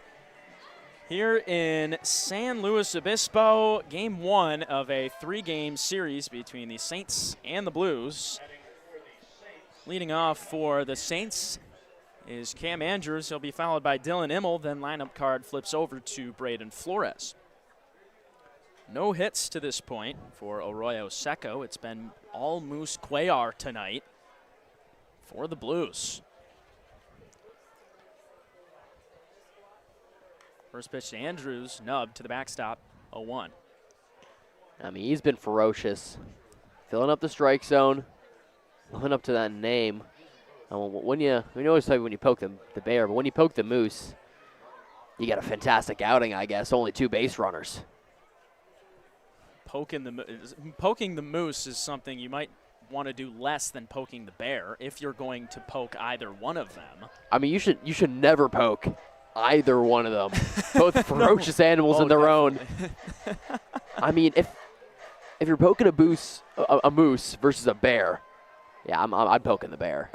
I'm poking the bear. Yeah. The 0-2 ripped foul down the right field line. I think the straight line speed of a moose might be what kills you. I mean, the bear, talking about speed for speed, like for like. I think if you poke the moose, that's coming down at you, and it's going to be hard to run. When you're in the, I don't even think you get to the point where you can poke the moose. Because if you get too close, it's over. That's a good point. I mean, moose are pretty big. Luckily, there's not a lot of moose here in California. No, definitely not. You got some deer. Those only antlered friendly friends they're getting down here. 1-2 to Cam Andrews. Cuellar misses high. Hasn't been anything incredibly overpowering from Cuellar. Of course, we've seen some guys who throw, mid-90s, low 90s. Saw a couple of those guys over in Santa Barbara just a week ago, but Cuellar just using all of his pitches correctly. 2-2s fouled back. Just feels like every spot is intentional. Every pitch has been intentional, and he's worked a fantastic outing. Probably also has to go to man behind the dish and Jack Radel, who's calling a great game for Cuellar. Yeah, he's Takes a guy. 2 to tango, yeah. Yeah, he's a guy that hasn't seen these pitchers a lot this season. Not a lot of games played, just his 5th game of the season. Misses inside, though, and it's a full count to Cam Andrews. Saints have gotten the leadoff man on the past 2 innings via the hit by pitch last inning by Cannon King and a walk to Braden Flores in the 4th. Attempting to do it 3 straight innings. Both times were not able to score the run. Payoff pitch. Knifed foul again. 3-2. Here's the thing about Cam Andrews. I mean, after that first at-bat, when he'll really, really settle in and show that great eye that he has, and it's how he's worked this at-bat so far. And just getting on via the walk is what the Saints have been doing. It just, can that any farther? It's been a real struggle. Andrews pops that one up. It's in play and caught in foul ground by C.J. Moran for the first out of the inning. So Andrews was trying to fight that one off, but kept it in play, and he's retired for the first out of the top of the 6th. Good battle from Andrews, just gotten beat out by Cuellar, hoping to have enough carry on that pitch to foul it off yet again and wait for what he was looking for. Cuellar up to 72 pitches in this outing. We'll see what his leash is as he faces Immel, misses ball 1. 3 strikeouts for Cuellar. Hasn't gotten the Saints to swing and miss a bunch. They just have put a lot of weak contact into play, some pop-ups, a couple of ground balls, some really nice defensive plays as well by this slow defense. He's pitching with the confidence of a great defense behind him, and like you said, we've seen every bit of it. Everyone in the infield around the horn is working exceptionally. All 3 outfield spots haven't gone a lot of action, but when they have, they made everything look seamless. That one sinking into left field and dropping for a base hit. Dylan Immel gets the first hit of the game for Arroyo Seco, and he's on first base with 1 out. And here comes the top of the order, Braden Flores. As my chair just broke, I apologize if that was a little jarring. We had a warning in here earlier, which was that I did not listen to. Nick Jepson, don't lay back on the chair. You might want to lay back in that chair. I think I'm going to lean back in the chair and see what happens. First pitch to Flores, misses inside, almost hit him. Yeah, back to that Immel base hit before Nick Jepson almost fell to the floor. Went inside out on it, went to left, and that's a scrappy hit that Dylan Immel that's what he's all about. Able to get on first and break up that no-hitter. You can't really say it's a no-hitter until it's done or it's over. I mean, until the game's done or the no-hitter's broken up. So Cuellar still working on an amazing outing. He said the 72 pitch mark as well. That's just where you want to be. I mean, maybe a bit high, but still 72 through 5, that's fantastic. Well, in today's age in baseball, it used to be 10 pitches an inning was where you want to sit around, but it's so much harder nowadays. You want to sit at about 15 pitches is a pretty effective, productive inning, and he's been better than that average of 15 pitches an inning. But it is 2-0 to Braden Flores, the most dangerous hitter in this Arroyo Seco lineup. And that one inside, 3-0. So after giving up the hit to Immel, Cuellar has struggled to find the zone. And you always wonder how pitchers are going to work with guys on base. We haven't really seen much of it so far today. The 3-0 to Flores is inside, ball 4. First 2 runners, or excuse me, 1 out, 2 base runners on now for Carson Panarisi. Andrews led off the inning with a pop-up into foul territory that was caught. And now a mound meeting, and it looks like Moose Cuellar's day might be done. See if they do the official point to the bullpen. Do you see a guy coming out here? It does seem to be so. Cuellar, well, he gave up the hit, then that walk, but what a great outing. Just fantastic. I mean, those 2 runners still registered to him, so if those come across for the Saints, we'll add to his book, but still a great outing. Now in the 6th, so 5 innings and a third of pitching. Only the 1 hit, 2 walks, and a hit by pitch, so technically 3. Great job by Cuellar. Unbelievable outing from Moose Cuellar. We'll take a break and be back. Just 1 out here in the top of the 6th inning, 2 runners on. We'll be back.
Welcome back. It'll be Hunter Kohler on the mound now for San Luis Obispo after a fantastic outing from Moose Cuellar. And he'll face Carson Panarisi. 2 runners on for Arroyo Seco. A chance here and a swing and a miss by Panarisi. And Hunter Kohler, the freshman, just finished up high school. So looking to make his mark, and he certainly has. 7 innings pitched, a 1.29 ERA, 1 whip, and 10 strikeouts in those 7 innings. So he's been showing now as a Blue. Fouled off by Panarisi at the plate. That one got a piece of Gradle, and the home plate umpire will respectfully walk that ball out to Kohler and make sure the rubber is clean so that Gradle can take a second to collect himself again. It's always nice to see the courtesy, if you will. Just when you're a catcher and you're back there, you shake hands with the umpire behind home plate and you establish that relationship. It's important to keep it throughout the game, and that's something Gradle already established in this one, and now the home plate umpire is doing the same for Gradle. I think that's one of my favorite things in baseball is just the unwritten rule of respect. Absolutely. 0-2 to Panarisi, misses outside 1-2. And Kohler, a guy with a 5-pitch mix, sinker, 4-seam cutter, slider, and a curveball. Throws the fastballs more than any of his other pitches. His off-speed get 24% of the time. Swing and a miss. Panarisi down on the strikeout, and there's 2 down. Hunter Kohler able to limit the damage, but now here comes Jacob Freer with an opportunity to get the Saints on the board. And that's just the dominant stuff from Kohler. That's why he has those 10 strikeouts now, 11 on the year. He can come in, shut things down. At such a young age is becoming a go-to in these higher leverage situations for San Luis Obispo. Saints are 0 for 4 with runners on base, 0 for 2 with runners in scoring position tonight. Something that they've definitely struggled with this season is manufacturing runs when they're in scoring position. You've seen it time and time again. A lot of home runs from Arroyo Seco or big doubles, big triples, but when guys are in scoring position, they've struggled to get that big hit. Freer takes ball 1, and it's 1-1 to the shortstop. Bub is a guy that historically for the Saints and in his time at Azusa Pacific can deliver that big hit, driving a couple of guys. Is why he's in this 3-hole. Talk about his mentality, his approach with that back shoulder. You said it earlier, Nick. 2-out hitting in this situation's his. Line drive, foul. Down the first base line. Looked like that one maybe could have been a fair ball and gotten the Saints on the board. But it's 1-2. Things have kind of slowed down a bit as well in this 6th inning, as the Saints are maybe not on the doorstep, but are walking up to the door. 1-2 misses. That was a close pitch as well. That late sink to it is what took it out of it, to be honest. But just outside, Gradle wanted that call. So 2-2 to Freer. Swing and a miss. Kohler goes with the curveball and retires Freer to end the 6th inning. Saints get a couple of men on base, but can't bring them around. Still 5-0 Blues.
back to Saints baseball. Bottom of the 6th. Nick Jepson, Dylan DeCesare with you in the booth. And Oscar Salazar back to the mound for another inning of work.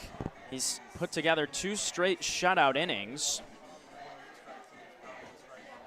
But he'll have to face 4, 5, 6, Becker, Murillo, and Moran. The guys who got the Blues on the board 2-0 in the 2nd inning. How about Salazar coming out there for a 6th inning? I think this is the longest outing he's had all season long. And yes, those 5 runs are a significant blemish, but hasn't had the run support, only 1 hit from his offense. And he's kept things on the ground. In the last inning, went 1, 2, 3. And those last 6 batters, he's 6 up, 6 down. That one a wild pitch. Salazar in just his first start of 2026. This spring with Weatherford College over in Texas. He didn't play a lot at the start of the year, but started to get more time with the Coyotes. The Coyotes made the Super Regional this year, and Salazar appeared in one of those games. That one lined to right field. Cannon King coming on, and he'll make the catch. 1 up, 1 down for Salazar to start the 6th, and it's been 7 straight retired for Oscar. Forced that contact. It was solid contact from Kyle Becker. But again, Salazar, you're saying, didn't pitch until later in the year, but started breaking out more. And when you get going later in the year, then going into CCL play, a guy that's looking for a new home in 26-27, he's building himself a solid resume. So Murillo attacks the first pitch, fielded cleanly by Freer, and there's 2 down. That's a heck of a play from Freer as well. I mean, one that is a very routine play for Freer because he just corrals it easily. No late hops that he's been used to a lot short this entire year. That's a fire to first for out number 2. So 2 quick outs, similar to how that first inning went for Salazar. And it's interesting, Freer playing all the way back on the grass at shortstop. Normally you see the second baseman do that on left-handed hitters in the hole more, but instead Freer there as well. So that'll be something to note if a soft one goes towards Jacob at short. CJ Moran takes strike 1, 0-1. Moran 2 for 2 today, couple of RBIs, both of them doubles. Got thrown out at third trying to stretch a triple. He's had the only 2 hard hit balls off of Salazar all afternoon. And probably the reason why Freer is on kind of that outfield grass, and Moran did go to opposite field for that first base hit, all the way into the left corner. So they know he has oppo power to all parts of the park. 1-1, misses inside. And it's a tough thing to defend when you can't put on really like a plan. There's no plan for a guy like Moran who can hit it all over the field. You see even Wynn is playing the push. He's in that, left center gap on the left side of second base, so not even playing the pull. I mean, he's a guy that will go towards oppo a lot, that left center approach, but when he goes towards right, it is definitely pull, and you saw it to Cannon King, had him going all the way back to the track, almost a bomb. That one a bouncer up the first base line. Camden Andrews trying to let it go foul, and it stays fair. An interesting little nubber up the first base line that sits on the foul line, and a 2-out single for CJ Moran. He's 3 for 3. Kind of an odd play there, Dylan. What are we looking at there? And that's one where Andrews thought too much with his head and should have just gone with his heart, grabbed it, thrown it to first. I think if he just charged it, barehanded it, had the time to go to first. Moran's not a guy that has a lot of speed. Certainly gets down there, but that's something that Camden Andrews just hasn't been his day defensively, and you have to look at these first couple innings as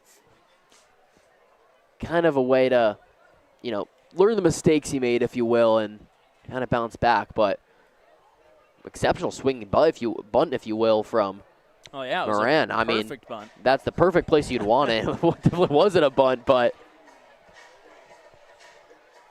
So 2-0 to Tate Blassie.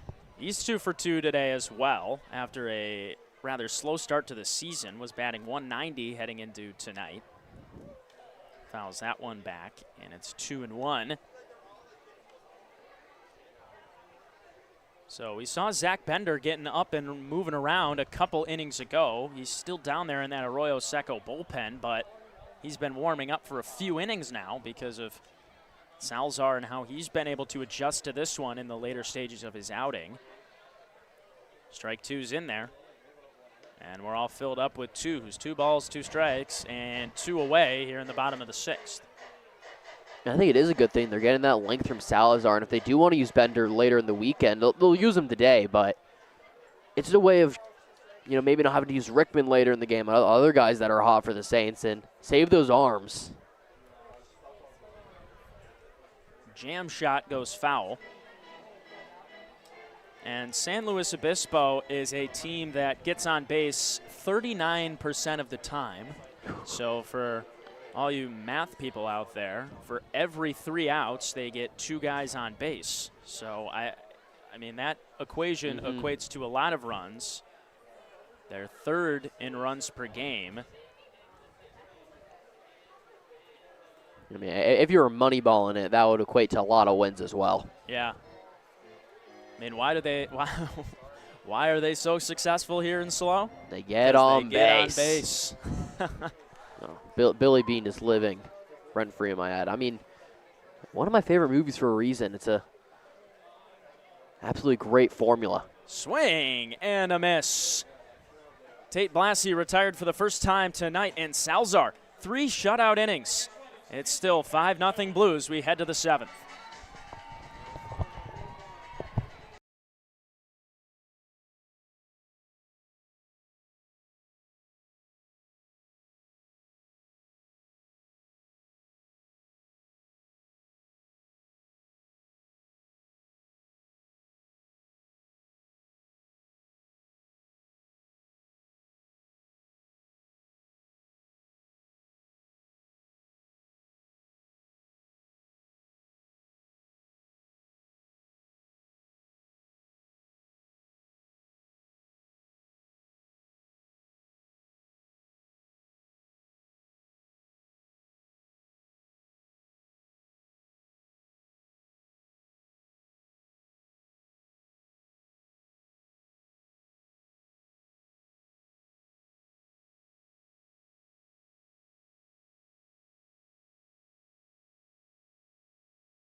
Seventh inning of action from San Luis Obispo, and it's Zach Late leading us off, followed by Cannon King and Sean Asperger.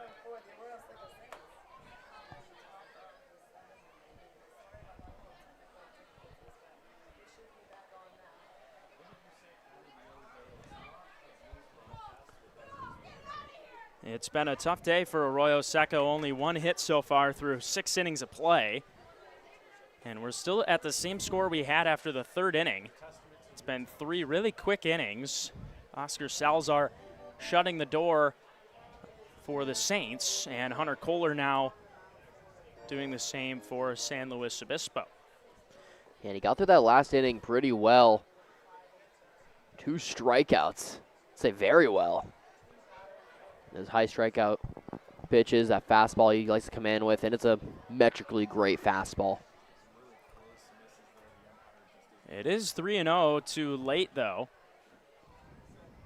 And he'll take ball 4 straight balls. And Zach Late, the third leadoff man to get on for Arroyo Seco this evening. So not a lot of work to be done for Zach Late to reach first base, but now Cannon King stepping in, got hit by a pitch in his last at-bat, but was picked off at first base by Cuellar. I mean, everything for Moose Cuellar was working today, even that pickoff move. Yeah, I mean, that interesting to steal right there as well. I mean, King, a guy that has some speed, but against the lefty Cuellar that has a great pickoff move. It's a hard one. We've seen Arroyo Seco steal a lot with a 2-strike count, and sometimes that can really put you in a pickle because if that ball's hit in the air anywhere, it's going to be tough for that runner to get back, and it was an 0-2 count where Cannon King took off.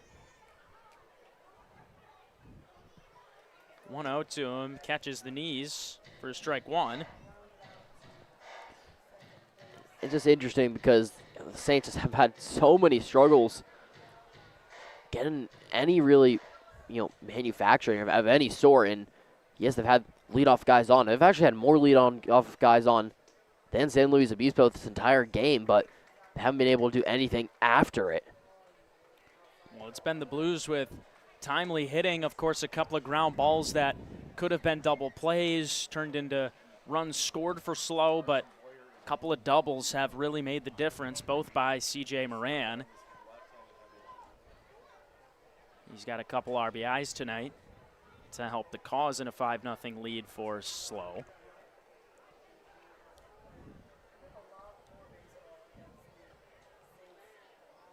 Two and 1 count to King. Swing and a miss, and it's 2-2 to the Saints' power bat. Time is ticking on Arroyo Seco, just 9 outs away.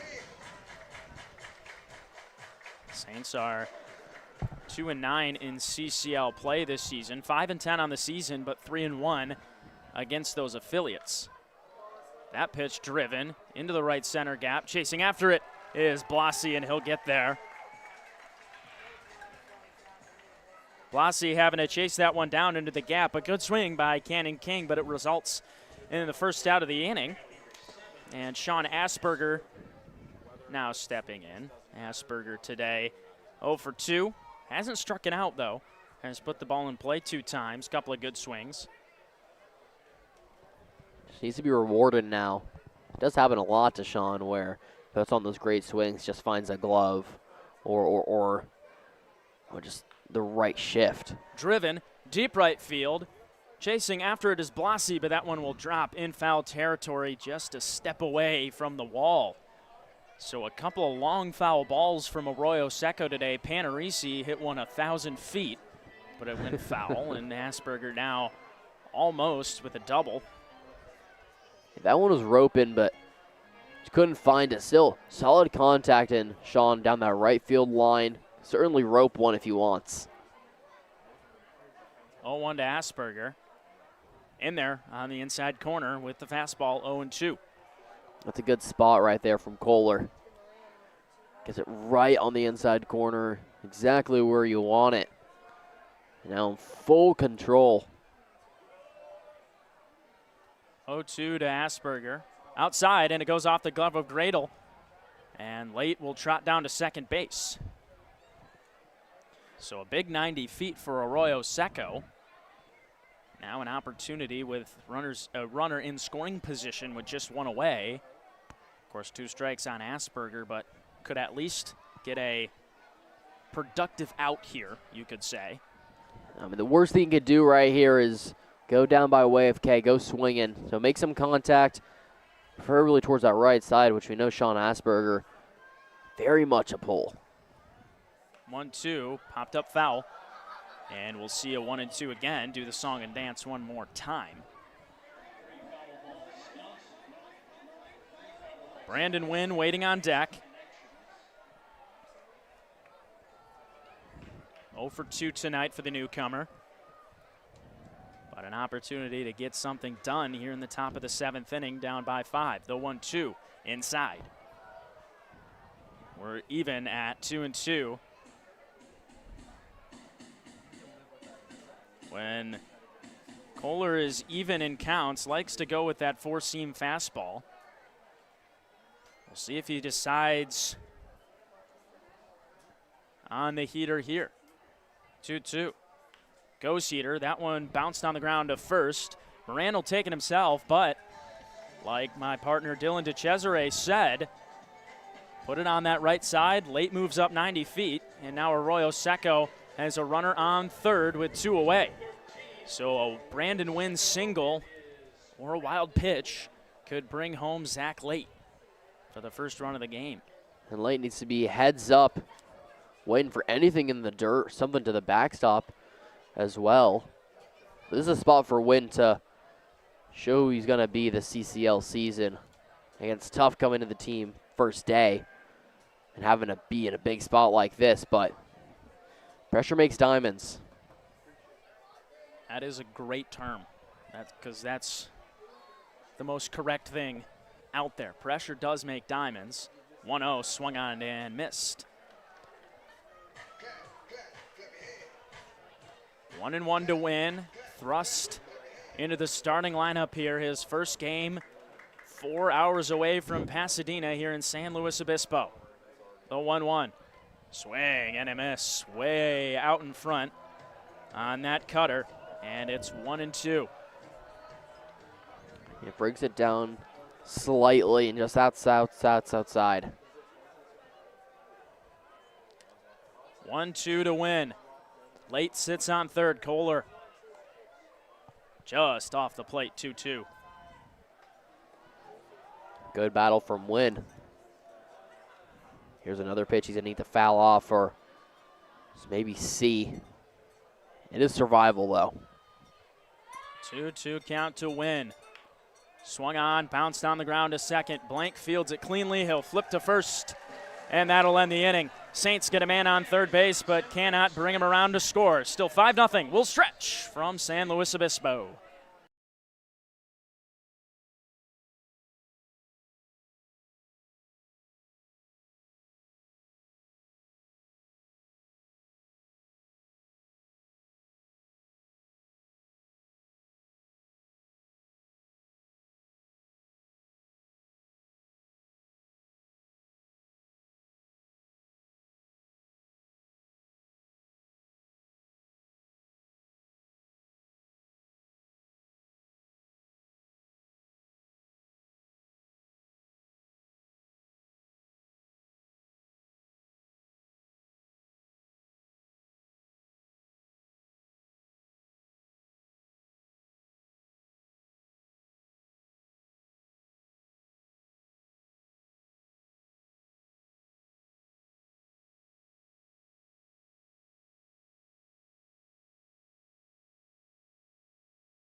Welcome back to Saints baseball. Bottom of the 7th, still 5-0 Blues. And finally, Oscar Salazar's day is done after 6 innings of 5-run ball, was able to strike out 3 and walk nobody.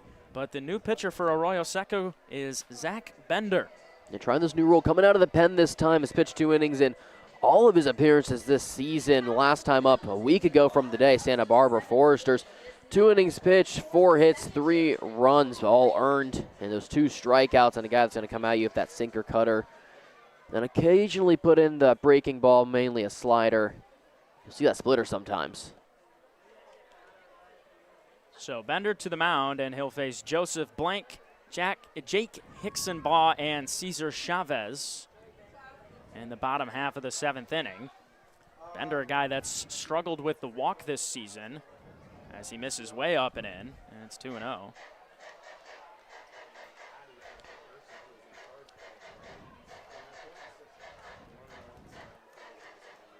In 13 innings in a third this spring, walked 42 guys. This season so far, 7 innings, and he's walked 7. Now it's 3-0. 2 straight pitches go to the backstop.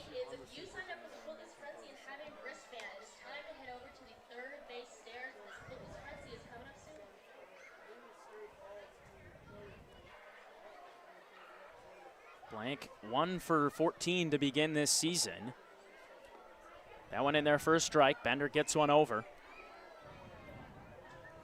And something that the Saints have struggled with a lot this season has been the walk, but Salazar able to put up a 0.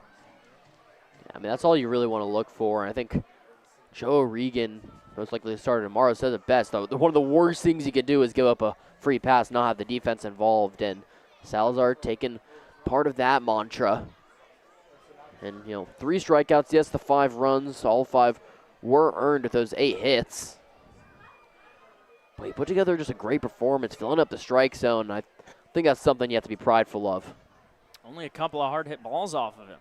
The payoff pitch is bounced on the ground to second. Immel, 1 down, and a good comeback by Bender. Was down 3-0 in that count. Was able to throw 3 strikes in a row to get the out. And like you said, Joe said the worst thing you can do is walk somebody, and I think for Joe, I've got a worse one for you, walking the leadoff man. Absolutely, just not a good way to start your outing, but like you said, Bender battled back, and that's the beauty of that sinker. Have that downward movement to it, have someone roll over it, and induce that type of contact. Bender starts Hickson-Baugh with a strike. Hickson-Baugh 0 for 2 tonight.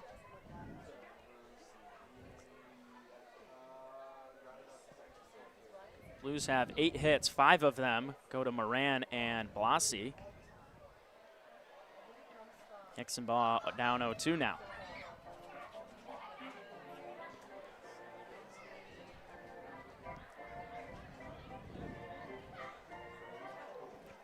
Clouds in the sky, but the sun about to leave our presence until tomorrow. Lights are on here at Sinsheimer Park on a beautiful night. The 0-2 inside. And it can be easy for Bender to pull that sinker. It's an interesting movement you have to do, kind of how you contour your elbow, the torque you have to get on it to get that arm side run on that sink. It can be hard to control sometimes. Throwing a little chopper down the first base line, foul. And Bender, we talk about his struggles this season so far with Arroyo Seco, struggles with LMU this past spring, but in his freshman year in 2025 last year, 3.99 ERA, 29 and a third innings pitched, and 26 strikeouts. So still kind of trying to get back to that freshman season form, only a 1.47 whip, so he wasn't walking guys his freshman year very often, and now kind of struggling. So, you got to think maybe he changed something up, changed how he threw certain pitches. It's interesting to see kind of the drastic change from last year to this year. And it's always interesting. I mean, like you said, it could be one micro tweak, and then something's completely different, and you don't know how to necessarily get back to that because he was a guy in the LMU rotation in 2025 that kind of anchored it. Was a consistent guy that you can go to at least open games, get those solid innings out of, and when he can have a solid opener, and he's not going to go deep into games, we know that, but it's about giving that consistency to start an outing. 3-2 misses inside, so a tale of two at-bats. Was down 3-0 to the leadoff man in this inning in blank, and came back and was able to get the out, that time up 0-2, and walks Hixenbaugh.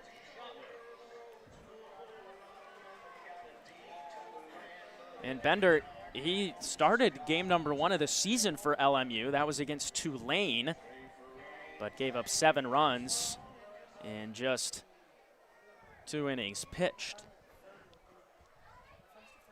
And from there, it's kind of downhill. I ended up finishing the year around the 23 ERA mark, so. That one gets to the backstop over the head of Andrews, and Hixenbaugh will trot down to second base. Cesar Chavez now in the box, 1 for 3 today. Also stole a bag, came around to score in that 3-run 4th inning.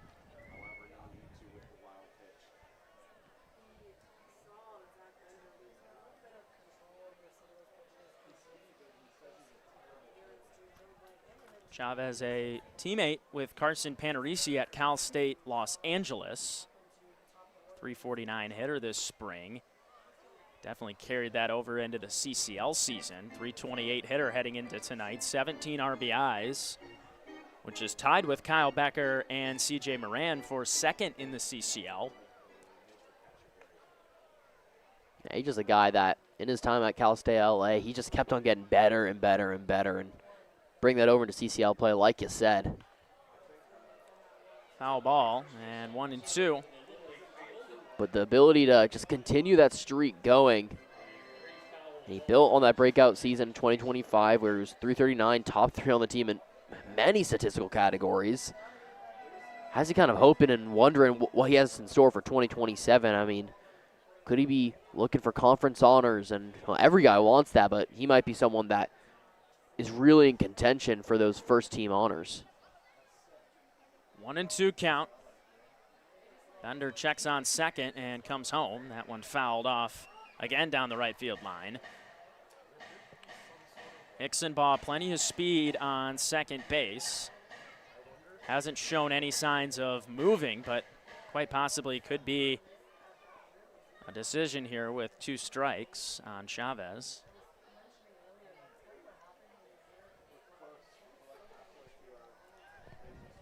One and 2 to Caesar. Swung on, popped up. This one will stay in play. Chasing after it, Zach Late down the first base line, but it'll be caught by Immel. No tag from Hixenbaugh at second base, and there's 2 down. Nice play by Dylan Immel to run that one down. Those balls behind first base, normally the second baseman's, and he makes the play. And Immel just had the early beat on it to go over. He was ranging more horizontal while Late had to go straight backtrack towards it. Also smart for Immel when he grabs that, immediately flip the head and the body to check on third, make sure the runner at second for San Luis Obispo doesn't go any farther. Yeah, Hixenbaugh with plenty of speed. We saw Jason Delviar get a RBI sac fly. Eiji Sawamura came home on a pop-up to first base. That one missing inside to Gradle, almost got him. But Gradle, like we said, a platoon bat for this Blues team. 1 for 3 tonight. Adding on to his fantastic year to start. 9 for 19 and 4 and some change.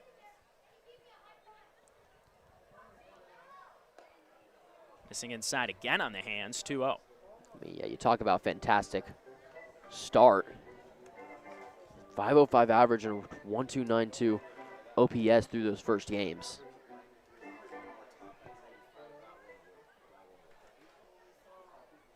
Bender missing with a couple of sinkers inside.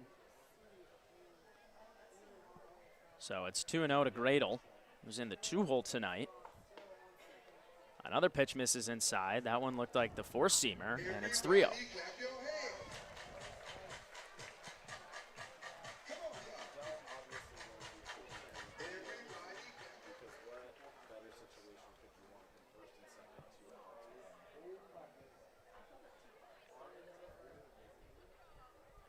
3-0. This is outside in a 4-pitch walk to Gradle. And now runners on first and second with 2 away for the 3-hole hitter tonight, Brendan Comerford.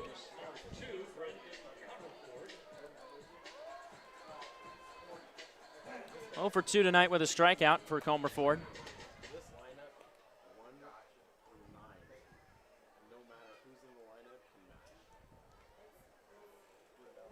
Batting .303 here at Sinsheimer Park. Runners take off. Andrews' throw down to third is perfect to get Hicksonbaugh.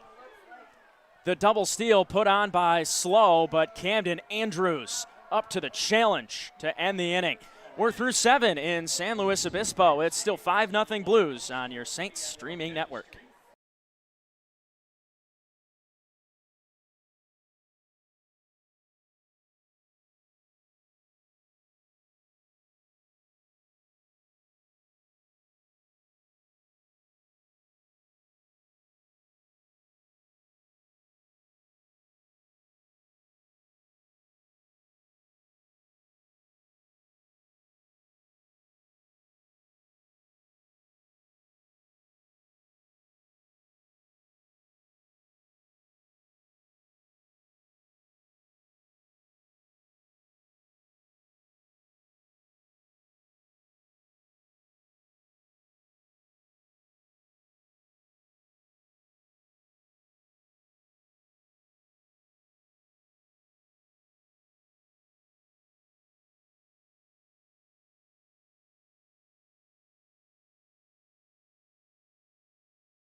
Welcome back to Saints Baseball on your Saints streaming network. Nick Jepson, Dylan DeCesare with you in the booth. 8th inning of action and a new pitcher on the mound for San Luis Obispo. It's Bryce Padilla. Bryce Padilla, the senior, 6 innings pitched, 6 ERA, 1.67 whip, and 8 strikeouts on the season for the San Luis Obispo Blues. And last appearance was June 20th. So earlier in the week, 1 innings pitched, 2 hits, 3 runs given up in that 1 strikeout. So one of his less successful outings of the end of the year, but looking to get a solid inning or 2 here. It'll be Camden Andrews, Dylan Immel, and Braden Flores, top of the order, due up for the Saints here in the 8th inning. Still 1 hit for Arroyo Seco, and that's Dylan Immel. Really struggled tonight on Friday after having to make the 4.5-hour trip here to San Luis Obispo. Jumped right off the bus, took infield, outfield, had some batting practice, and then started the game. That can be the nature of summer ball sometimes, no matter where you are. Long bus rides, have to get right into the action, and you have to use that bus ride to really psych yourself up and get the adrenaline pumping, if you will. But sometimes the stretch of the legs can help your team out. But tonight, the Saints have had a tough time, but towards this back half have pretty settled in a good amount. Yeah, they've started taking a lot better at bats. They haven't been swinging at a lot of pitches. They've only been struck out 5 times today. It hasn't been like an aggressive night where they've been swinging and missing. They've put the ball in play, just hasn't translated on the score sheet. 2-0 drops in that beautiful slider. 2-1. Yeah, attacks with that slider mainly, and it's not often you see a guy that will first go to that slider, but when you come out of the bullpen, you have something nasty like that happens. Goes slider again, that one missing low, 3-1 to Andrews, who threw out Jake Hickson-Baugh to end that 7th inning. A perfect throw down to third base. Flores made a perfect tag as well. 3-1 is chopped on the ground to third. Comerford comes in for it. Throw to first is way high, and Andrews in there safely. He'll put the brakes on and stay at first base, but an error by Brendan Comerford puts another leadoff man on for Arroyo Seco. The 4th of the day, and now Saints back in business. Doesn't matter how you get them, and Comerford came through it really well, and he wanted to deliver an absolute dart across the diamond, but that's one of those things where you just try to put too much sauce on it. Gets away from you. A little too much mustard on that sandwich. And here comes Immel. Only hit of the day for Arroyo Seco. Saints are 0 for 8 with runners on base today. 0 for 5 with runners in scoring position.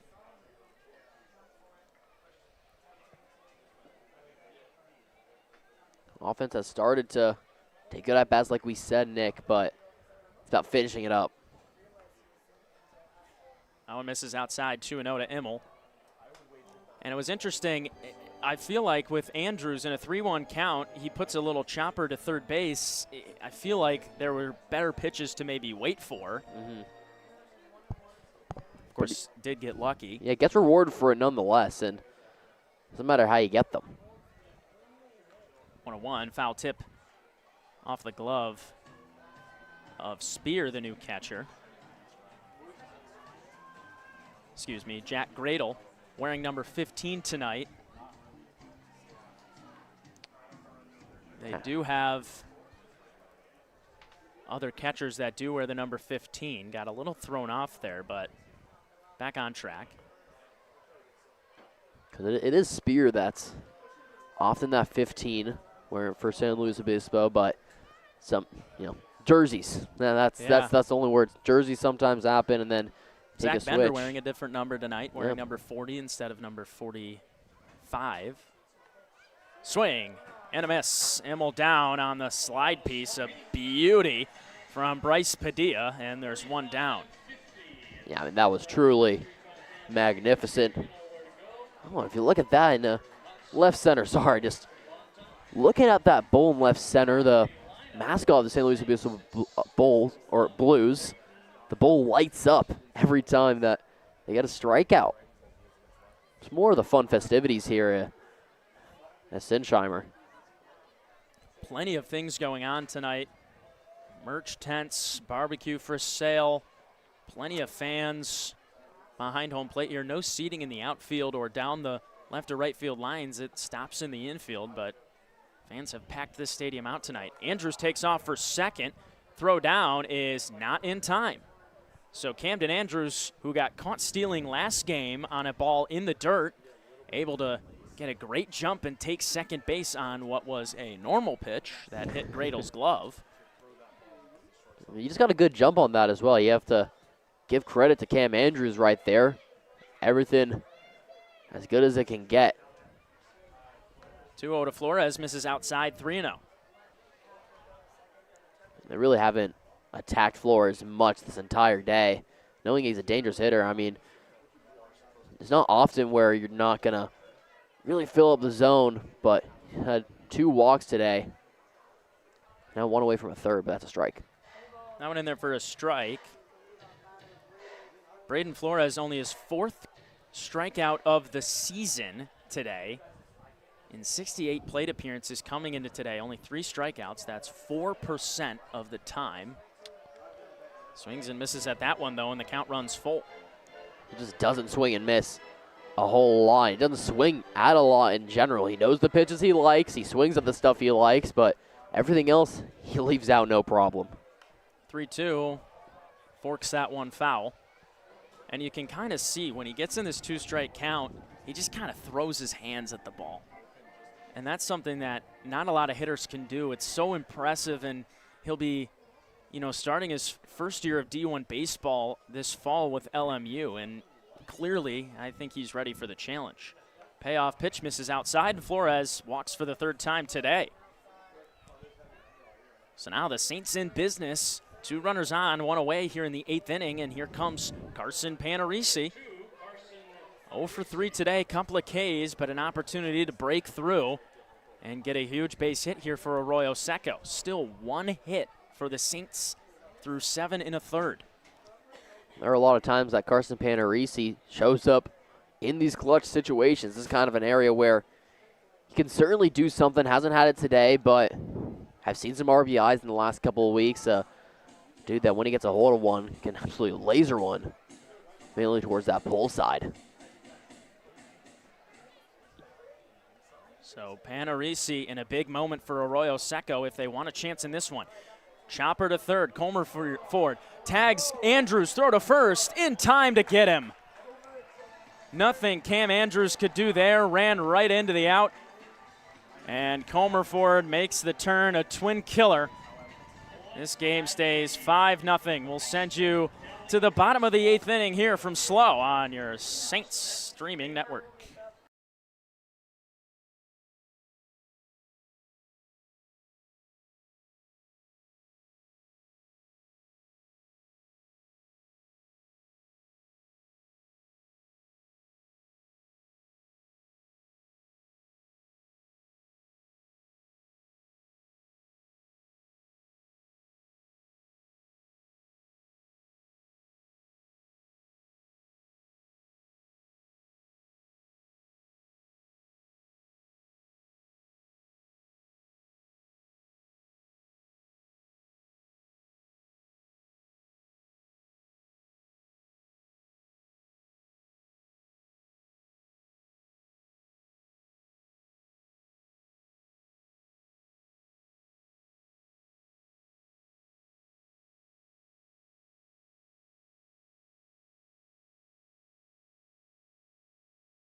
Welcome back to Saints baseball, bottom of the 8th upcoming. But first, the California Collegiate League's biggest event of the summer is coming to Reno, Nevada on Saturday, July 4th. That's not too far from now, just a week from tomorrow. The 2026 CCL All-Star Game will bring together the league's top players and future professional prospects at Greater Nevada Field, home of the Reno Aces, the AAA affiliate of the Arizona Diamondbacks. Following the game, fans will enjoy a spectacular fireworks show as a part of the America 250 celebration. To purchase tickets and to learn more, visit calsummerball.com. Back here in the bottom of the 8th inning, Brendan Comerford to lead off, then Kyle Becker and Diego Murillo to face Zach Bender. Bender able to put up a 0 last inning, most in part to Cam Andrews throwing out Jake Hicksenbaugh at third base to end the inning. He was trying to steal. It would have been a double steal. The man at second, way safe. Andrews gunned the man at third. Comerford smokes that one into right field. King chasing after it and will make the catch as it trailed off to his left. And there's one down on one pitch for Zach Bender. That's that early pitch and early out. And Bender, a guy that has struggled a little bit finding the strike zone, was pretty solid last inning. Did surrender a walk, but was able to get out of that inning, of course, because of Cam Andrews. So a quick out, and now here comes Becker. 1-0. Becker, like we said earlier, committed to San Diego just 18 days ago, but with Northwest Nazarene this spring was fantastic. The GNAC Newcomer of the Year on the second team All-West Region, first team All-GNAC, a .391 hitter, 6 home runs, 38 RBIs. I mean, he did it in every single way, and he's translated that to the Blues. I mean, that one an ugly swing, 1-2. Yeah, not the best swing, but he's been putting on great swings. Like you said, all of those accolades, looking forward to playing ball back at home. Older player, now going to his grad student, so grad transfer technically, but there's a reason he's in this 4-hole for the Blues. He's just been phenomenal. 1 and 2 is outside by Bender. Becker drove in a run on a ground out earlier in this game. So he's now got 18 RBIs on the season.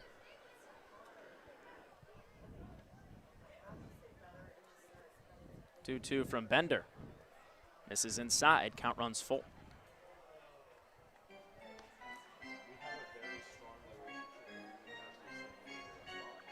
There's no reason not to attack here if you're a Bender. Just absolutely put out your best pitch, probably that sinker. Get it fading away. 3-2. Goes with the sinker. That one bounced on the ground too late, and he'll make the play easily, and there's 2 outs. We'll take a look around the CCL tonight. A shocker in Santa Barbara as the San Diego Waves able to take down the Foresters 8-6. That game started at 4:30 this afternoon. But in other games, the Bombers headed to Compton and are down 11-4 to Academy in the bottom of the 7th. Walnut Creek leads San Francisco 4-1 in the bottom of the 8th. Up in San Fran. First pitch to Murillo is in there for strike 1. Then in Sonoma at Arnold Field, the Stompers lead the Alameda Merchants 9-4. And in a big CCL South matchup, Conejo and Orange County in the bottom of the 5th of that one, Oaks lead 2-1. So still plenty of time to go over in Irvine. Yeah, well, how about that first result you said? The Waves, an affiliate team that only played around 9 games this year, taking on the Foresters and winning 8-6. I mean, that's why baseball is beautiful. Anything can happen, yeah. Any given night. And that's got to be the Saints mentality during this weekend. You're facing the best team the CCL North has to offer, arguably the best team the CCL in general has to offer this season, as the Blues, of course, beat the Foresters last night. In terms of the head-to-head, I think, yeah. I mean, it's tough to rank these two. Both at the top of the power rankings last week. Arroyo Seco sitting at 8th in the power rankings in front of Menlo Park and San Francisco. Menlo Park, the only team not in action tonight. But I think, yeah, I mean, any given night, the Saints have to believe that they're going to come in here and take down San Luis Obispo. I mean, these games so important. 5-10 record on the season, and you know, it doesn't seem so bad yet, but a 5-13 record is very scary. That one in the dirt 2-2.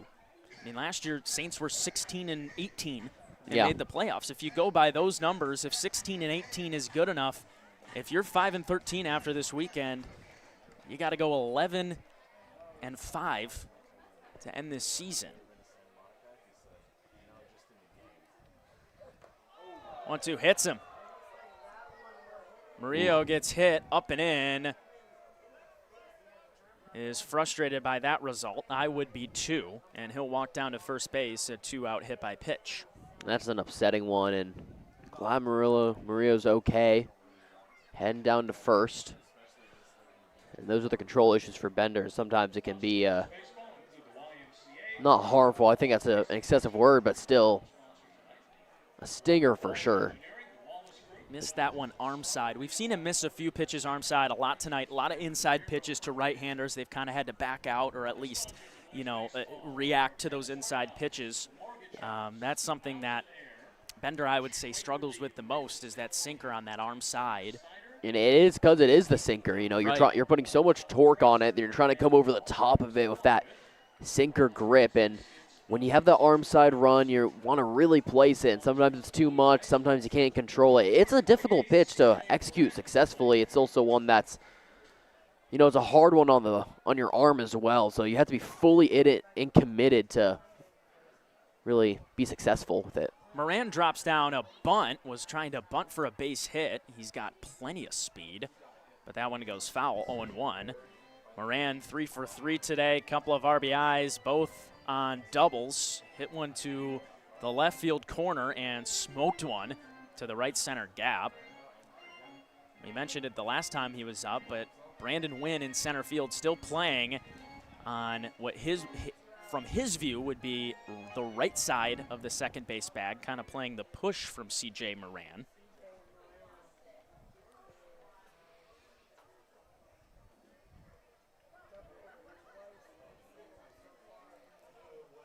0-1 to Moran. Runner takes off. Andrews' throw down to second is perfect and in time to get him. That's number 2 for Cam Andrews. He throws out Diego Murillo to end the 8th inning, but last breaths due up for Arroyo Seco. Still 5-0 in favor of San Luis Obispo.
Three, 4, 5 due up for Arroyo Seco, Freer, Late, and King. And now's the time for them to come to the plate. Last breaths for Arroyo Seco, down 5-0 here in the 9th inning. Bryce Padilla back on the mound for inning number 2, trying to shut this one down and give the Blues their 4th straight win. It's been a tough night for this Arroyo Seco offense that has been the strength of this team this season. 1 hit tonight, thanks to Dylan Immel. But here comes Freer, 0 for 3 tonight. Struck out earlier. And this just has been the worst offensive night for the Saints in the entire season. A team that so strong offensively, the pitching is what has kind of been the thorn in the back, if you will, but it's been kind of the opposite in a sense that the pitching, the 5 runs, yes, but in CCL play, that's really something that a lot of teams are getting back, honestly. Freer ropes that one into the left center gap, and that one's down for a base hit. Cut off by Chavez. Freer stays at first, and here come the Saints in the 9th. Hit number 2 of the day, and a leadoff single for Jacob Freer. That's another consecutive inning where the Saints have led off with a guy getting on base. And in every inning besides, or since the 4th inning besides the 6th, they've had a leadoff runner get on. 5 for 9 in getting the leadoff man on. And Zach Late takes strike 1. 5-run comebacks are possible. Arroyo Seco was on the wrong side of one a few weeks ago at Jackie Robinson Memorial Field. Was up 10-5 and blew that one to the Barons. Trying to dish that out tonight to Slow. But it is 0-2 to Zach Late. 0 for 2, a strikeout today and a walk for Late. It was a 4-pitcher the last time he was up. 0-2, fouled back just off the glove of Gradle. This is a 3-game stretch for the Saints that either couldn't come at a better time or couldn't come at a worse time. If they do end up dropping all three, or rather two of the 3A, it could really be kind of an early dagger, not necessarily a dagger, but something that it's going to be really hard to come back from. But if they can get momentum here against a quality opponent, it's going to be something to look forward to for all of July. This June has not been nice to Arroyo Seco. Joe O'Regan, the projected starter tomorrow. 1-2 is in there on the inside corner. Padilla goes with the slide piece and gets late looking. And now 2 outs away from a victory.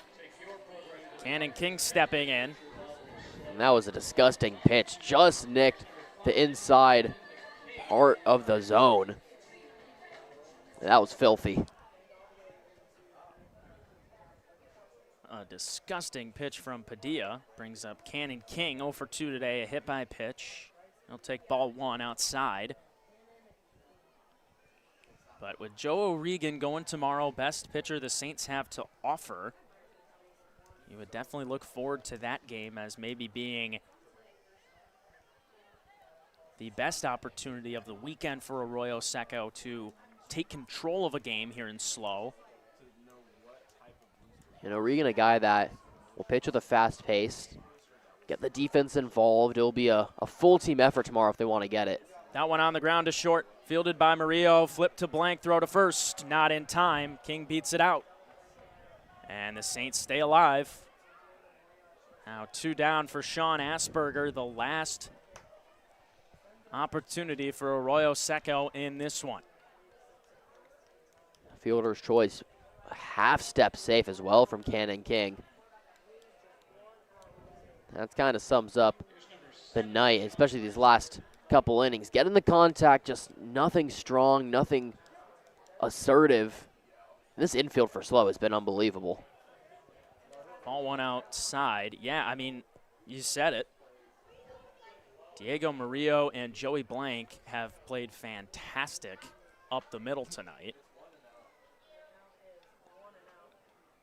1-0 to Asperger. Smoked the other way and threw for a base hit. Sean keeps the baton moving. And now Brandon Wynn gets another at-bat, his 4th of the day. And you kind of got to think, especially when you're down 5-0, you've got Brandon Wynn on deck. You want to see him get in the box as much as possible tonight. So at the very least, another at-bat for Wynn. Getting these early reps in, and he's going to look to be aggressive, I think, here. No reason not to. Really show what he's made of. But just like that in this inning, the Saints double their hits. They had the entire first 8. First pitch to Wynn is up high. 1-0. 3 hits now for Arroyo Seco. 8 for SLO. 5 runs have come across for the Blues tonight. That one fouled off the other way. He goes extremely inside out. Had to find that one in the air. Didn't know where he was going.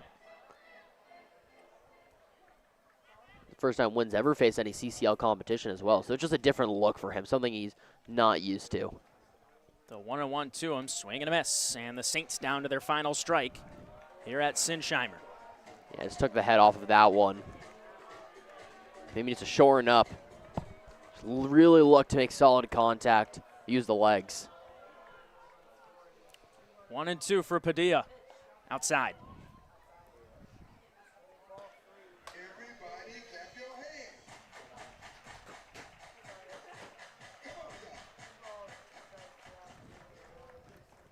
Arroyo Seco has put together their best inning so far. Couple of hits, 2 runners on. The 2-2 swung on, driven. Deep right center field. Chasing after it is Blasi. Going back, and he won't get there. Off the base of the wall. 1 run will score. Coming in behind him to score is Asperger, and Arroyo Seco is on the board. It's 5-2, and Brandon Wynn, his first hit with the Saints, a big one. Struck so well, finds the right center gap. Just hits the wall, and how about that? So it goes 1 for 4, and What a job to maybe end your first day. We'll see what happens in the rest of this inning, but Saints have a bit of life here. It'll be Cam Andrews, 2 down, and Wynn now sitting on second. That one ripped up the middle, off of the glove of Blank. The throw to first will not be in time. So Joey Blank with an error, and now the tying run comes to the plate in Dylan Himmel. And I think this is a guy that you want in this position. Can do the simple stuff, get base hits, be scrappy at the plate. I wonder if they'll go to the pen. Seems like there's a point. Yeah, we'll see. It looks like the Blues are bringing a guy out from the pen. Yeah, trainer Yep. points in. Yeah, there we go. So the Blues will go to the pen. Dylan Himmel, the tying run at the dish when we return. Top 9 on your Arroyo Seco Saints streaming network.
Welcome back. Saints baseball, top 9, tying run at the plate, Dylan Himmel. And Carson Boyer, the new arm out of the pen for the Blues, attempting to get the save here tonight. Redshirt freshman, 7 2/3 innings this year for the Blues, 8.22 ERA, 1.83 whip, 9 strikeouts. That sinker slider from that sidearm slot versus the lefty. This is the matchup of the night. First pitch to Himmel, drops below the zone, 1-0. And there's that slide, that sink action. And with the sidearm to the lefty, just makes it even harder on that lefty-lefty matchup. Really coming from the back and sweeping across. 1-0, swung on, foul tipped into the glove, 1-1. Himmel, the tying run at the plate. Arroyo Seco held scoreless until this 9th inning. Couple of runs in, and now a chance for a 2-out rally. Swing, fouled off. That one inside, but Himmel still chasing after it. Saints down to their final strike again. It's such a tall task for Himmel, but he's proven that he can be up to it. Takes a deep breath, practice, going in, needs to shorten up. 1-2 count to the tying run at the plate, Himmel. The 1-2 just flexes it foul. Good piece of hitting from Himmel to just fight that one off and stay alive. Andrews was on his way to second base. No one covering. No reason to cover. Now, if you even want to attempt to throw down to second on the Andrews steal, that runner's coming home. Ball and a strike to Himmel. Swing and a miss. Boyer comes in and shuts the door on Arroyo Seco. And the Blues win game 1 of this 3-game set, 5-2.